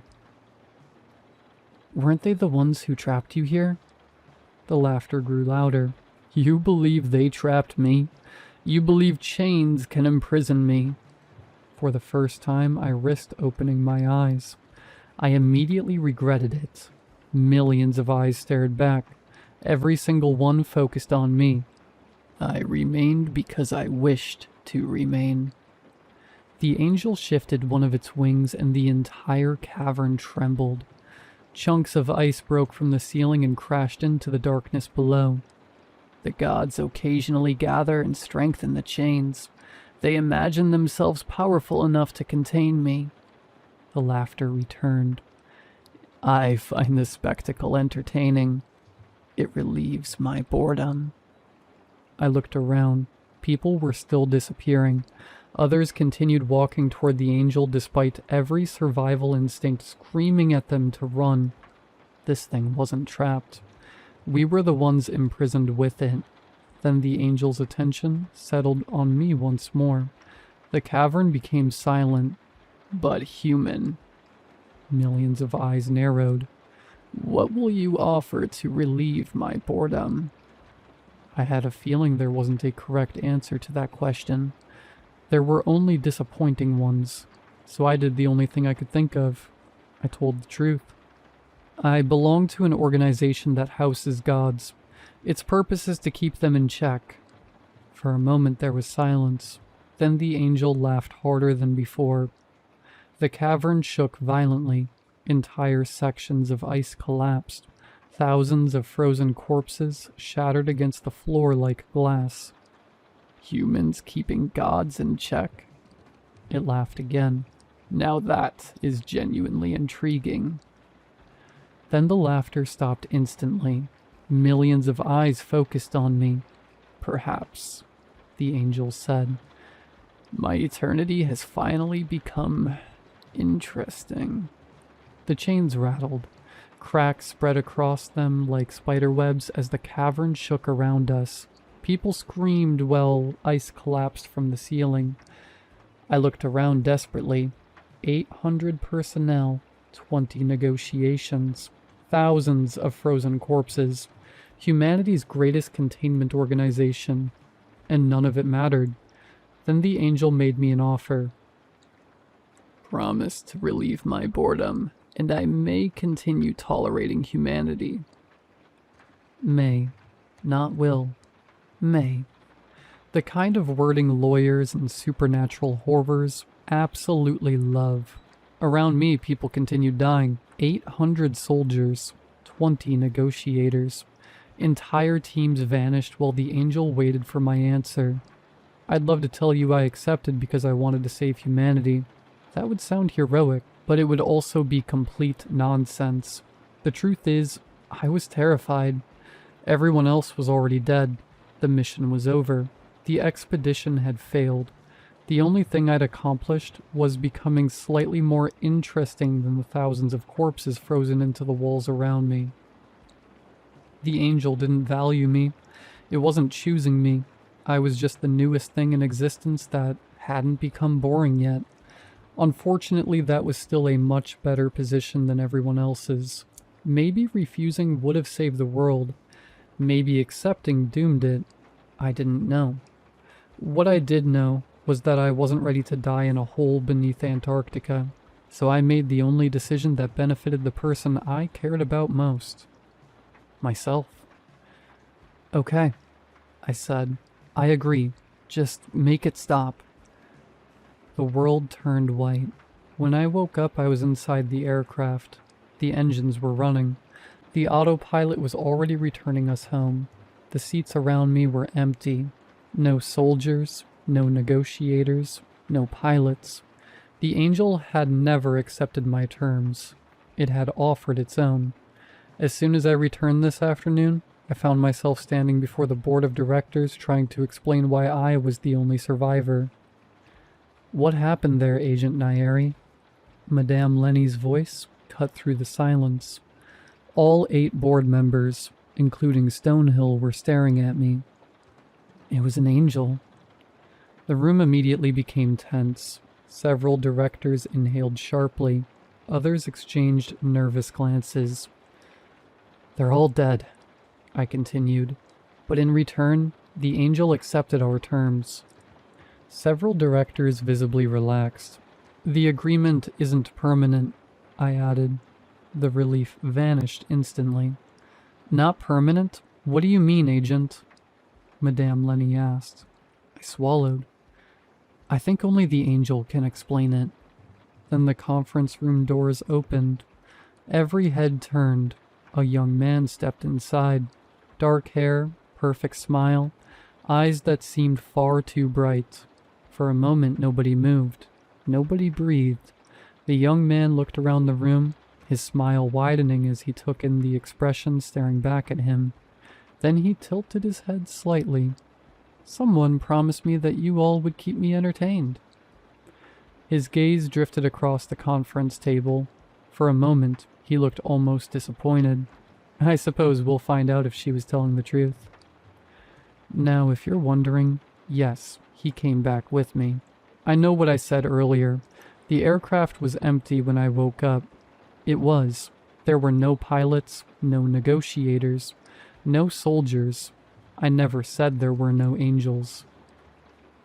Looking back, it's probably a good thing CSP decided to save money and remove the pilot, explaining why I'd returned to the aircraft with no crew and a perfectly healthy man wearing normal clothes in sub-zero temperatures would have raised some uncomfortable questions. So that's how I ended up with a new boss. Funny how life works. One day you're trying not to die beneath Antarctica. The next, you're apparently an assistant employed to entertain an immoral cosmic horror older than civilization. Although assistant probably isn't the right title. If he's the boss of Stonehill, then technically we are all assistants. The way I see it, humanity didn't stop an extinction event beneath Antarctica. We negotiated a performance review, and eventually, every audience gets bored. Part 3. Jacob returned 3 weeks later, and he was pissed. I was sitting in the cafeteria enjoying what was supposed to be a peaceful lunch break when the doors slammed open, hard enough to make half the room jump. Jacob walked in covered in scratches, mosquito bites, and what I sincerely hoped was mud. The Congo mission had apparently gone badly. From what I'd heard, he'd spent part of it wrestling a lion after it wandered into their camp. Then his team got eaten alive by mosquitoes before they even reached the god. After that, they still had to negotiate with the thing. Honestly, it sounded exhausting. Unfortunately, the moment Jacob spotted me, I knew exactly where all that frustration was going. I had enough time to think, oh no, before my sandwich disappeared. 1 second it was in my hand, the next it was flying across the cafeteria. Then I was flying across the cafeteria. Jacob grabbed me by the collar and hurled me over a table. I hit the floor hard enough to reconsider several life choices. "What the hell?" I shouted. Several employees immediately stood up and started leaving. Nobody gets involved when managers start fighting. It's one of the unspoken workplace safety policies everyone follows. "We had a deal, Nairi." He looked genuinely furious. Jacob normally had the complexion of a corpse. Somehow, he'd managed to turn bright red. It was honestly impressive. "Sean is still alive," I said. "Yeah, on paper." "Paper is what determines whether he's alive. You and I both know he's only classified as alive because he's physically inside the facility." "That still sounds alive." Jacob looked like he wanted to throw me across another table. "The report says you shoved him." "I did." "You shoved him toward a god." "We were negotiating." "You used him as a sacrifice." I climbed back to my feet and stared at my ruined lunch. The sandwich had done nothing wrong. That's a very loaded word.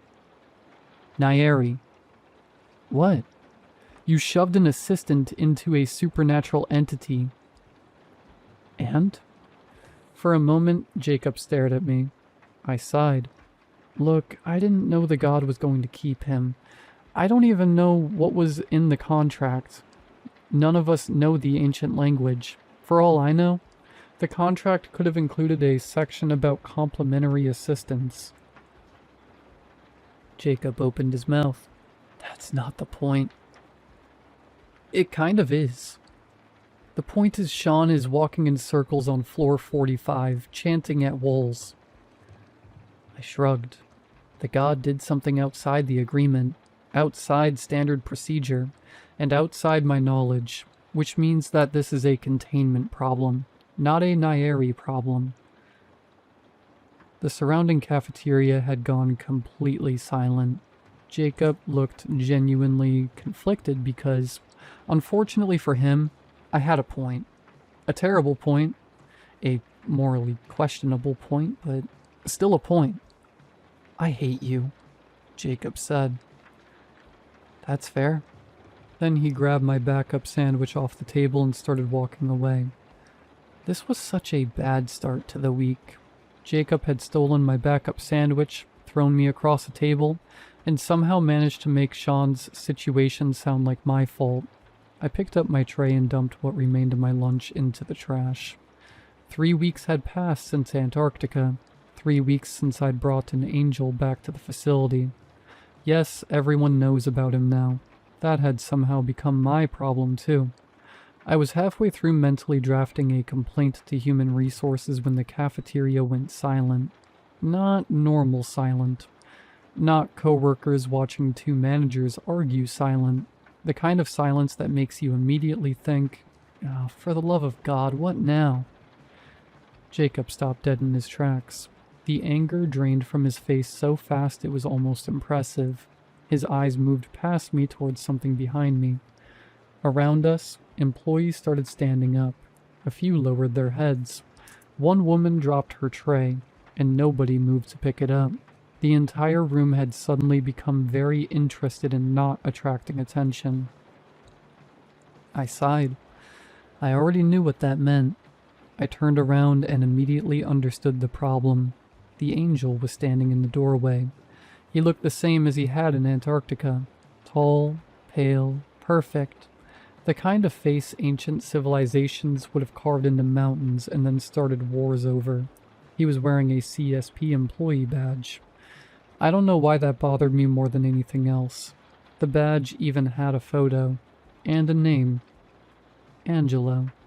Which was probably the most angel name an angel could possibly have.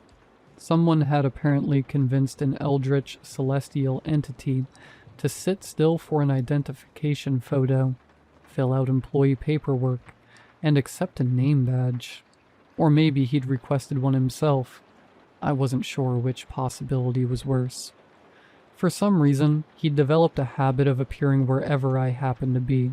Meetings, hallways, briefings, the gym, my apartment. I still wasn't sure how he'd found my apartment among the thousands of CSP apartments spread throughout the facility complex. That particular incident had resulted in several uncomfortable conversations with facility security. Apparently, security can't issue trespassing notices to ancient celestial entities capable of rewriting reality. As if that wasn't enough. I'd also developed strange scars running across my left leg. They'd appeared 3 days ago. The medical department had no idea what had caused them. Personally, I suspected the angel. At this point, blaming the angel had become my default explanation for most problems. The angel glanced around the room, looking curious and interested, like he was watching a peculiar educational documentary. Then his eyes landed on me. His expression immediately brightened. "Oh," he smiled. "There you are." I closed my eyes. Not because I was scared, because I was tired. Around me the cafeteria somehow became even quieter. Jacob slowly looked at me, then at the angel, then back at me. "Why is it always you?" he whispered. I ask myself that every day.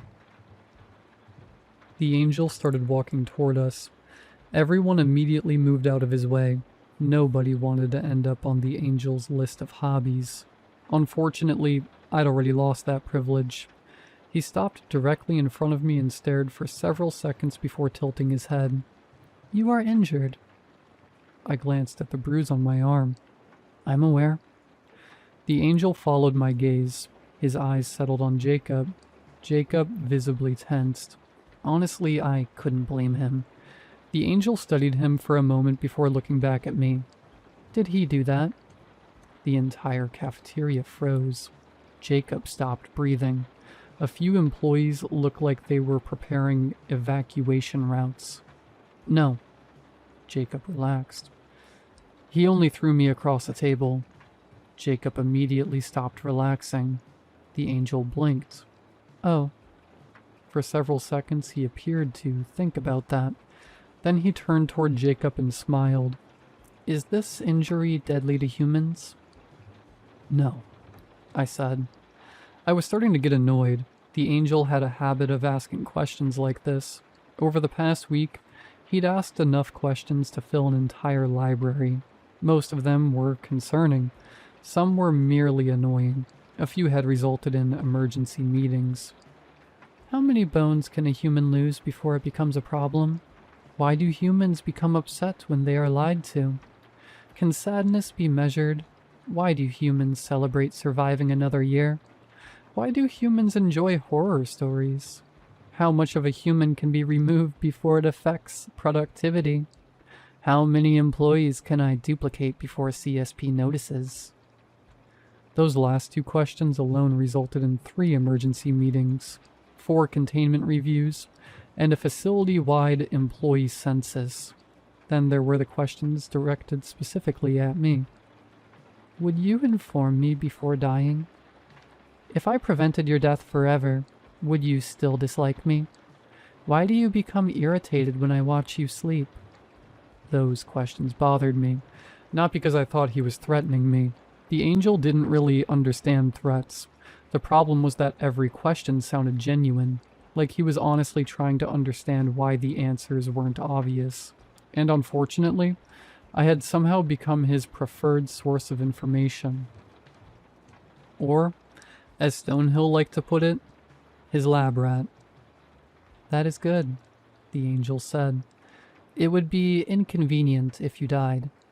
He pulled out a chair and sat beside the table Jacob had thrown me across. Nobody had invited him. Nobody was going to stop him. What are you doing? I asked. Eating lunch. You don't eat. I have been informed that lunch is a social activity. I stared at him. He stared back. The cafeteria remained completely silent. The angel glanced around the room. Have I interrupted something? Nobody answered. Good. Then he leaned down and picked up the remains of my sandwich from the floor. He examined it carefully, his brow furrowing. This appears damaged. I looked at the sandwich, then at him, then at Jacob.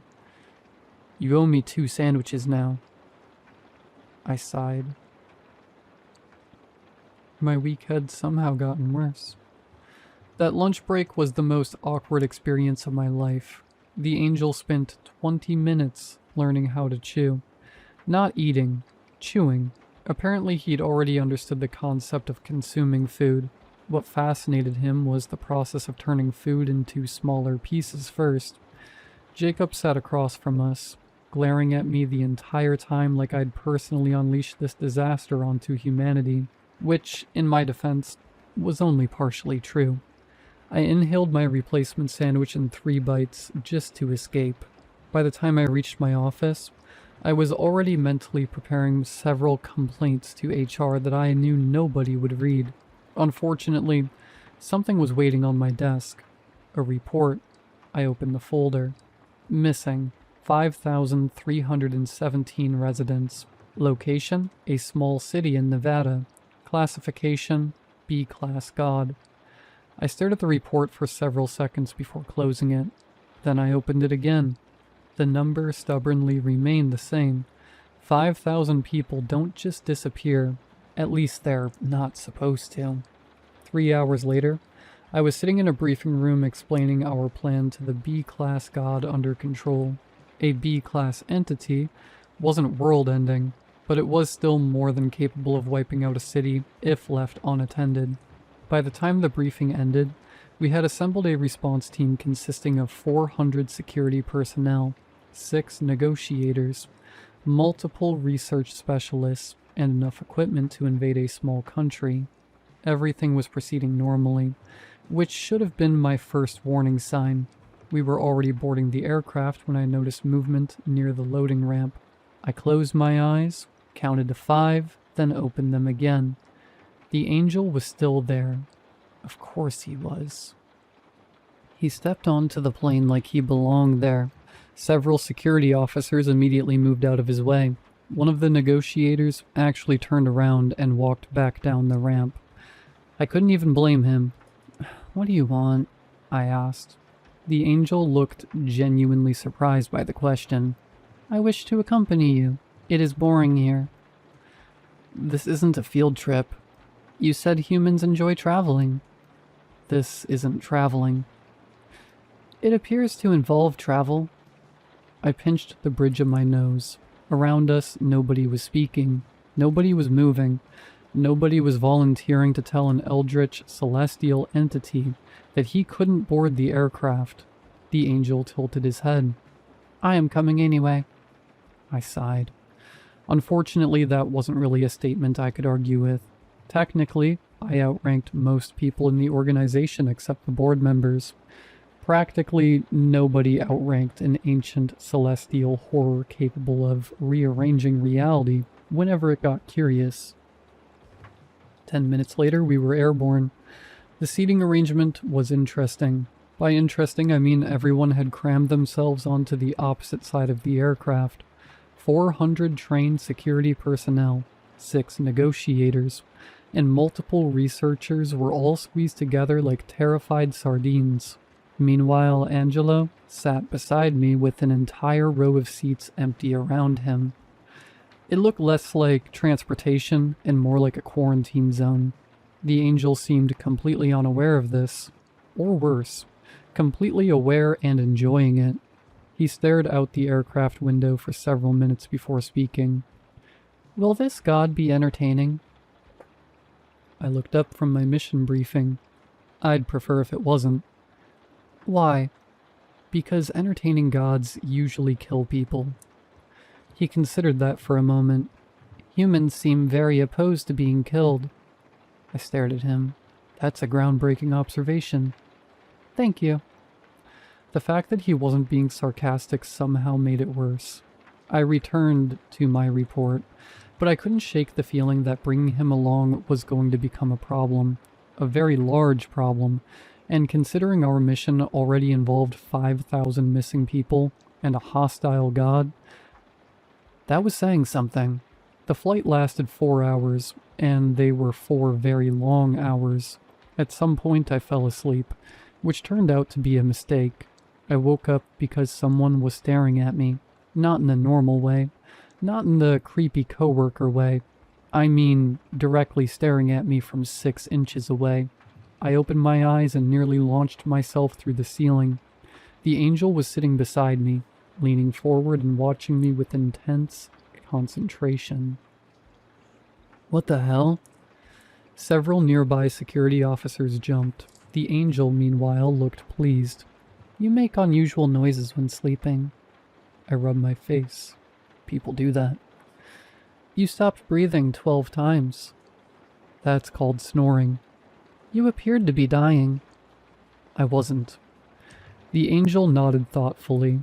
"You are weird." "Thank you." I was so annoyed I briefly considered throwing myself out of the aircraft just to end the conversation.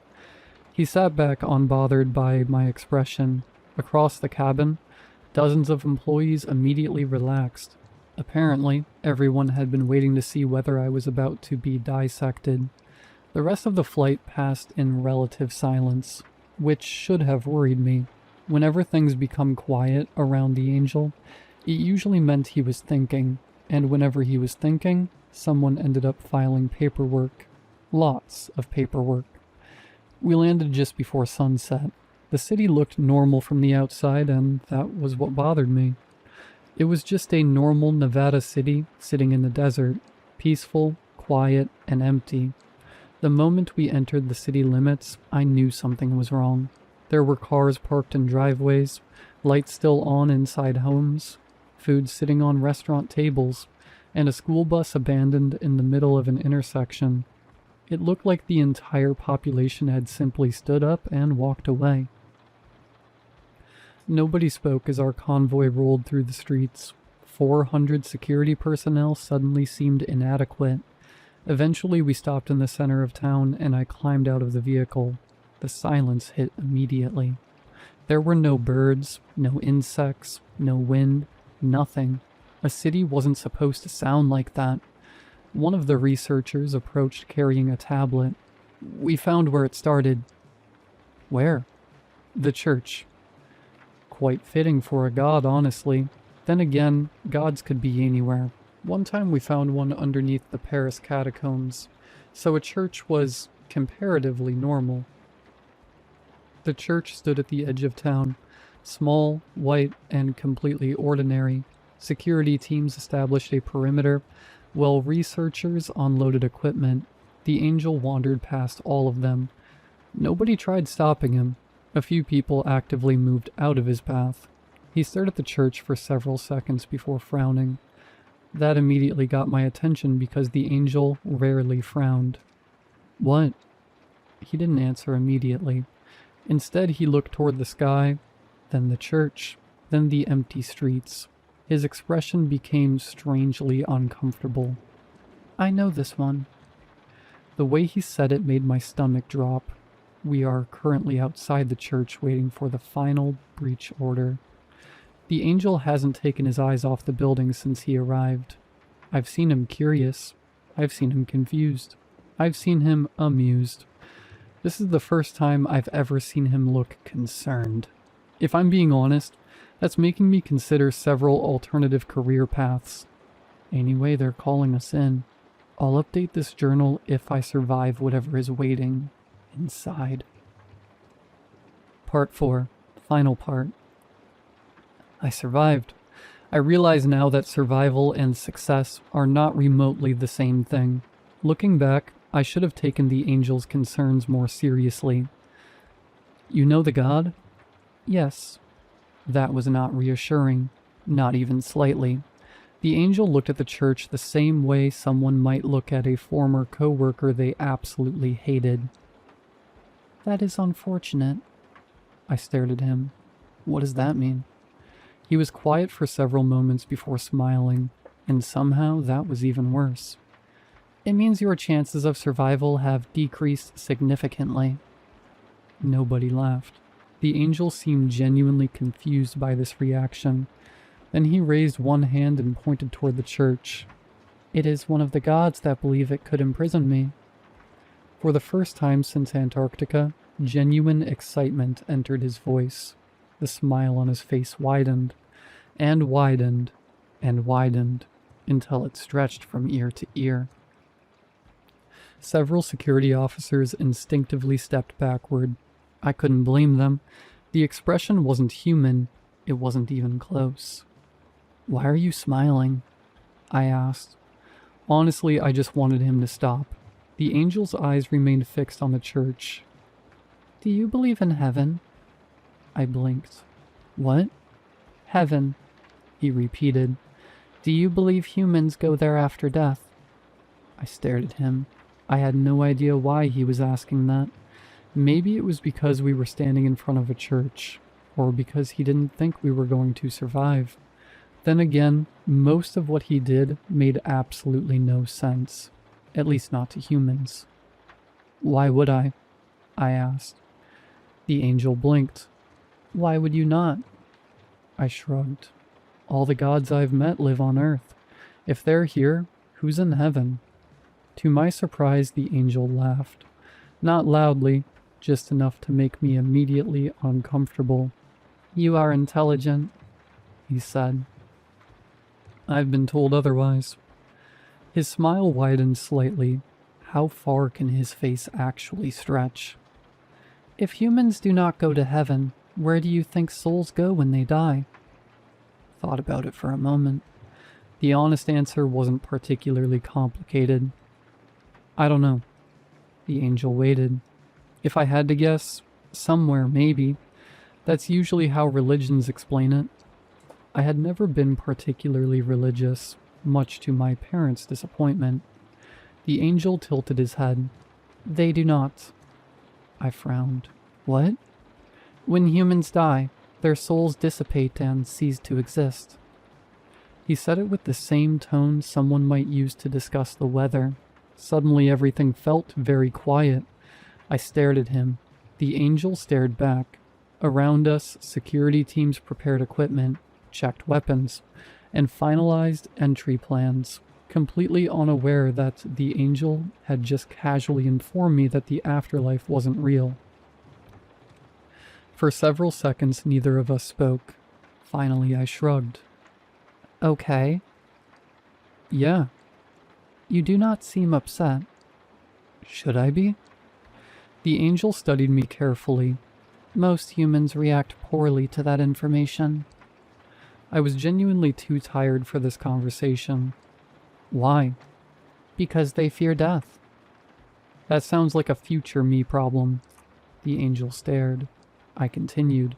If I'm dead, I really can't do anything about it.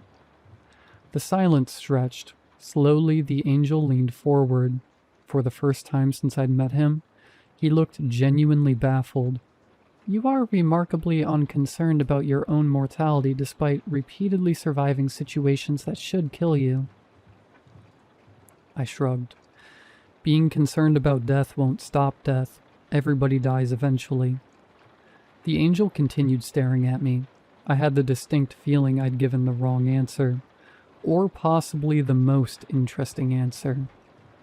Unfortunately, with him, those were usually the same thing.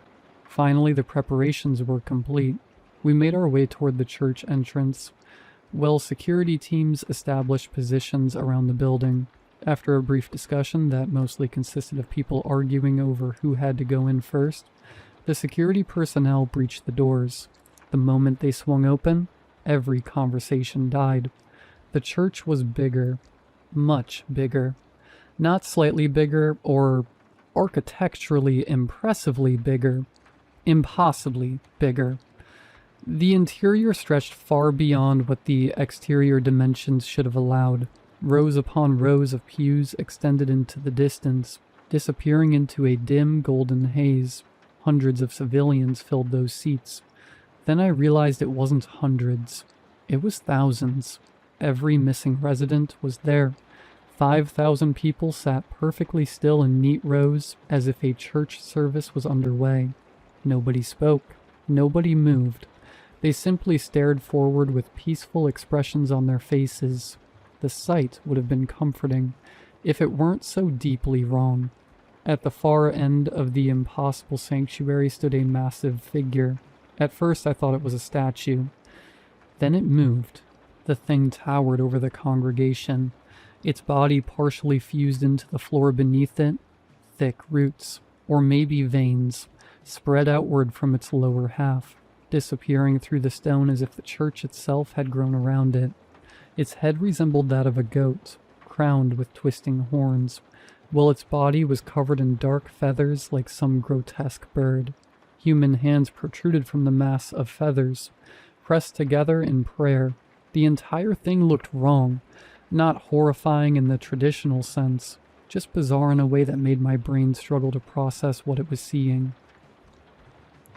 Its enormous hands remained clasped together as thousands of worshippers mirrored the pose. Every missing resident knelt in perfect silence, staring toward the thing at the front of the church. Thousands of people praying, thousands of people worshipping, and at the center of it all sat a god. "Why are you here, human?" Its voice echoed through the sanctuary despite the fact it hadn't raised it. 5,000 heads remained perfectly still. I stepped forward before anyone else could. "We have a proposition. Humans are going to notice that an entire city disappeared. We can help you keep your current worshippers, but you need to cooperate." The god tilted its head. "Or?" I sighed. "Please understand. If the government discovers what's happening here, they'll eventually respond by removing the problem." That wasn't technically true. The government wasn't the problem. We were. CSP generally handled situations like this. If a god refused our agreements, we didn't negotiate forever. We erased the problem from the map. The god's expression darkened. "Remove?" They wiped the entire location off the map. A long silence followed. Then the god blinked. "I see." Surprisingly, it didn't seem particularly concerned. Its gaze drifted past me, past the security teams, past the researchers, past everyone. Then it froze. The change was immediate. Its pupils widened. The feathers along its body puffed outward. For the first time since we'd entered the church, the god looked genuinely afraid. "Wait, is that..." A voice answered before I could. "Yes, it's me." The angel stepped forward. For the first time since entering the church, the congregation reacted. Thousands of worshippers shifted uneasily. The god stared. The angel stared back. Recognition flashed across both their faces. Then the god's expression twisted into horror. Unfortunately, the god recognized that smile. "And I remember you." The angel's grin widened. The smile on his face was entirely wrong for the situation. The god recoiled. For a moment, I forgot that I was looking at a god. Fear is a remarkably universal expression, and whatever history existed between these two, the god wanted absolutely no part of it. The deity surged to its feet. Roots tore free from the stone floor with sounds like breaking bones as it rose to its full height. "What have you done, you fools? You let him here." The entire church shook. Thousands of worshippers suddenly stood all at once. 5,000 people moved in perfect synchronization. My stomach dropped. This is bad. The crowd surged toward us. Security personnel immediately formed defensive layers around the negotiators, researchers, and medical teams. Training took over. Orders were shouted. Rifles came up. Then the first wave hit. Gunfire erupted throughout the church. The sound was deafening. Hundreds of rifles opened fire simultaneously as the congregation rushed forward like a living tidal wave. Bullets tore through pews and shattered stained glass windows. People screamed. Radios exploded with overlapping orders. The worshippers didn't stop. They just kept coming. And through all of it, the angel stood there smiling at the god, like he'd finally found something interesting. None of this matters anymore. The mission had changed. Negotiation was over. Containment was over. Now we were moving to demolition. I pushed through the chaos toward the altar, clutching the demolition charge against my chest. The device wasn't much larger than a backpack, but it carried enough firepower to bring down a building if placed correctly. Unfortunately, there were several thousand extremely motivated civilians between me and where I needed to put it. I shot at the civilians. I'm not proud of that. I'm also not dead. Unfortunately, those were the only two options available at the time. Security personnel fought desperately to hold the crowd back, while I slipped through gaps in the fighting. A woman grabbed my arm. I fired. A man lunged at me from between the pews. I fired again. Somebody tackled one of our researchers to the floor, and I fired a third time. I didn't stop moving. Stopping was how you died. By the time I reached the front rows, my ears were ringing from gunfire, and my lungs felt like they were on fire. The air smelled of smoke, blood, and burning gunpowder. The god saw me immediately. Of course it did. Its massive head turned toward me as I sprinted between shattered pews. Around us, gunfire echoed through the impossible sanctuary, while thousands of worshippers surged through the defensive line. Somewhere behind me, security teams were still trying to prevent the situation from becoming even worse. They were failing. The charge suddenly felt very small, and the god suddenly felt very large. Behind me, the security teams were buying time with bullets. Ahead of me sat an angry deity, and somewhere to my left, the angel was laughing, not helping, just laughing, which somehow made the situation even worse. I reached the base of the altar and dropped to one knee. My hands were already moving, pulling the charge free, arming it, and setting the timer. For one glorious second, I thought I might actually pull this off. Then the god moved. One moment it was 20 feet away. The next, a massive hand filled my vision. I threw myself sideways. The hand slammed into the floor where I'd been standing. The impact sounded like a car crash. Stone exploded outward as the shock wave hit me like a truck. I lost my footing and flew across the sanctuary. The last thing I saw before impact was the demolition charge sliding from my hands. Then I hit a wall. Hard. The stone cracked around me. Something inside my shoulder made a noise shoulders aren't supposed to make. For several seconds I couldn't breathe. I slid to the floor in a shower of dust and broken masonry, while pain shot through every part of my body. Everything rang. My ears, my head, my teeth, the entire world. Through blurred vision, I spotted the charge lying near the god's roots. Still armed, still ticking. The god saw it too. "Eat dirt," I muttered. Then the explosion detonated. The blast lit up the sanctuary like a second sun. The shock wave ripped through the church. Stone pillars shattered, stained glass vaporized. Entire sections of the floor erupted upward. The god let out a sound somewhere between a scream and a roar as fire engulfed the altar. Then gravity remembered its job. The ceiling began to collapse. Chunks of stone the size of cars tore free overhead. Cracks raced across the impossible sanctuary as the entire structure groaned around us. People screamed. The remaining worshippers scattered. Security teams threw themselves behind whatever cover they could find. I managed exactly one thought. Is this how it ends? Then several tons of debris came crashing down on top of me. Everything vanished in a flash of white. For a moment, I was certain I was dead. Then I opened my eyes. I was standing in the middle of a field. Tall grass stretched endlessly toward the horizon, and above me the sky shimmered gold and silver, filled with stars that drifted across the heavens far too quickly to belong to any real night. There was no church, no gunfire, and no screaming. There was only silence and the god.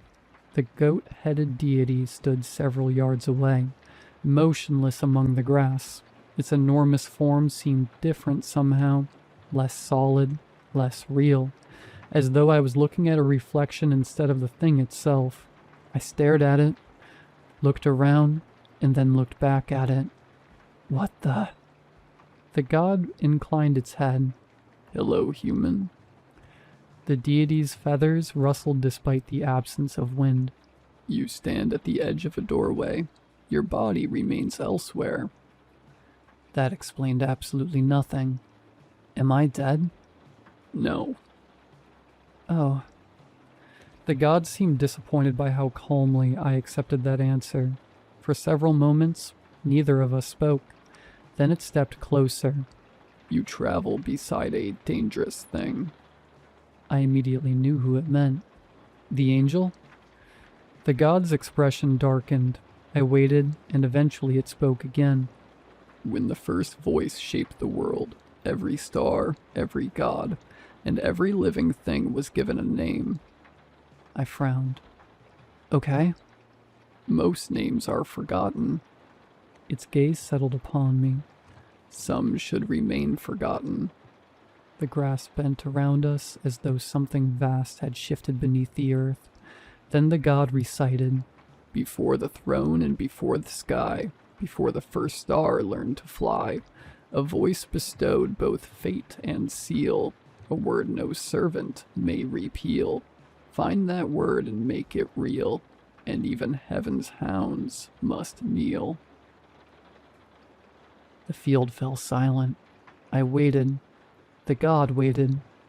What does that mean? The deity blinked. "The one you call angel wears many names, but only one was given." Something about the way it was said made my stomach tighten. The stars above began to fracture as thin cracks spread across the sky. The field around us started to dissolve, and the god's voice echoed through the growing darkness. "Find the name spoken by its creator, and even the oldest servant must listen." The world split apart around us. I stared at the deity. "Why are you helping me?"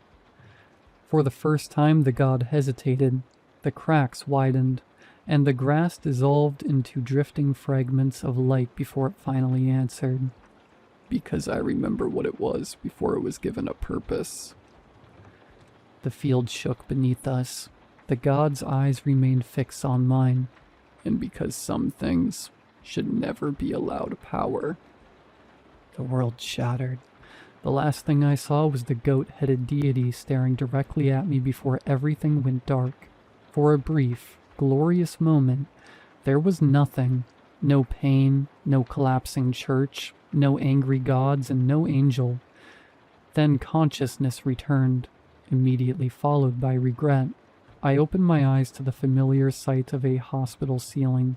Unfortunately, there was also a face approximately 6 inches from mine.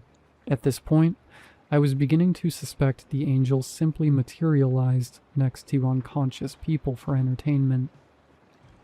"Oh," he said, "you survived." I stared at him. The angel stared back. Neither of us spoke for several seconds before I finally sighed. "Can you stop doing that?" "Doing what?" He leaned back slightly. "Not enough." My head was ringing, my vision was blurry, and every part of my body hurt. Breathing hurt, thinking hurt, existing hurt. The angel tilted his head.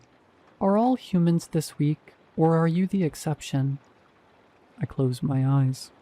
"Good morning to you too." He was silent for a moment before speaking again. "Why are you like this?" I opened one eye. "Why are you this interested in me?" The question came out more annoyed than intended. Then again, nearly dying probably gave a person the confidence to ask questions they normally wouldn't. The angel considered it. "You repeatedly place yourself in situations that should result in your death, despite possessing remarkably poor instincts." The room remained silent. I waited. Eventually he continued. "You are very fragile, yet you continue succeeding. I find this unusually entertaining." Of course he did. I am writing this from my hospital bed now. According to the doctors, I suffered a concussion, a dislocated shoulder, 3 fractured ribs, and enough bruising to qualify as modern art. Apparently, getting bruised beneath several tons of collapsing cement isn't recommended for long-term health. The angel is currently sitting across the room. For once, he isn't staring at me. Instead, he's staring out the window, and I have no idea why. A few minutes ago, he informed me that he intends to accompany me on future missions. Apparently, this was not a request. Normally, that would be the most concerning thing to happen all day. Instead, I keep thinking about what the god told me. The warning, the name, and the fear in its voice. The god wasn't afraid of us. It wasn't afraid of our weapons. It wasn't afraid of being blown apart. It was afraid of the angel. That should probably bother me more than it does. But what bothered me instead was something else. When I first met the angel, he felt completely alien. Not hostile, not friendly, just distant. Like a force of nature pretending to be a person. Now I'm not so sure. A few weeks ago he wouldn't have understood sarcasm. Now he uses it. Poorly, but he tries. When I first met him, he never asked questions. Now he asks them constantly. Most of them are deeply concerning, but they're still questions. The strangest part is that I think he's started lying. Not well and not often, but I've caught him doing it. Tiny things. Claiming he wasn't curious about something immediately before asking 27 follow-up questions. Insisting he doesn't care what people do before getting visibly annoyed when Jacob injured me. Pretending he wasn't waiting outside my hospital room after being told visitors weren't allowed. The lies are obvious. The fact that he tells them at all is not. The angel claims he does not experience human emotions. I believed him. Now I'm beginning to suspect he's trying to. I don't know why that possibility unsettles me. Maybe because I've met plenty of monsters pretending to be gods. Or maybe it's because the angel has started looking less like a force of nature and more like a person. If something older than time itself is learning how to be human, I have absolutely no idea what happens next. Humans trust each other eventually, though, and if he learns to trust, maybe one day he'll tell me his name. That thought should have been comforting. Instead, it terrified me.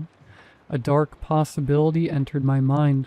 If the angel ever trusted me enough to give me his name, I knew exactly what I would do with it. I'd tell myself it was for humanity.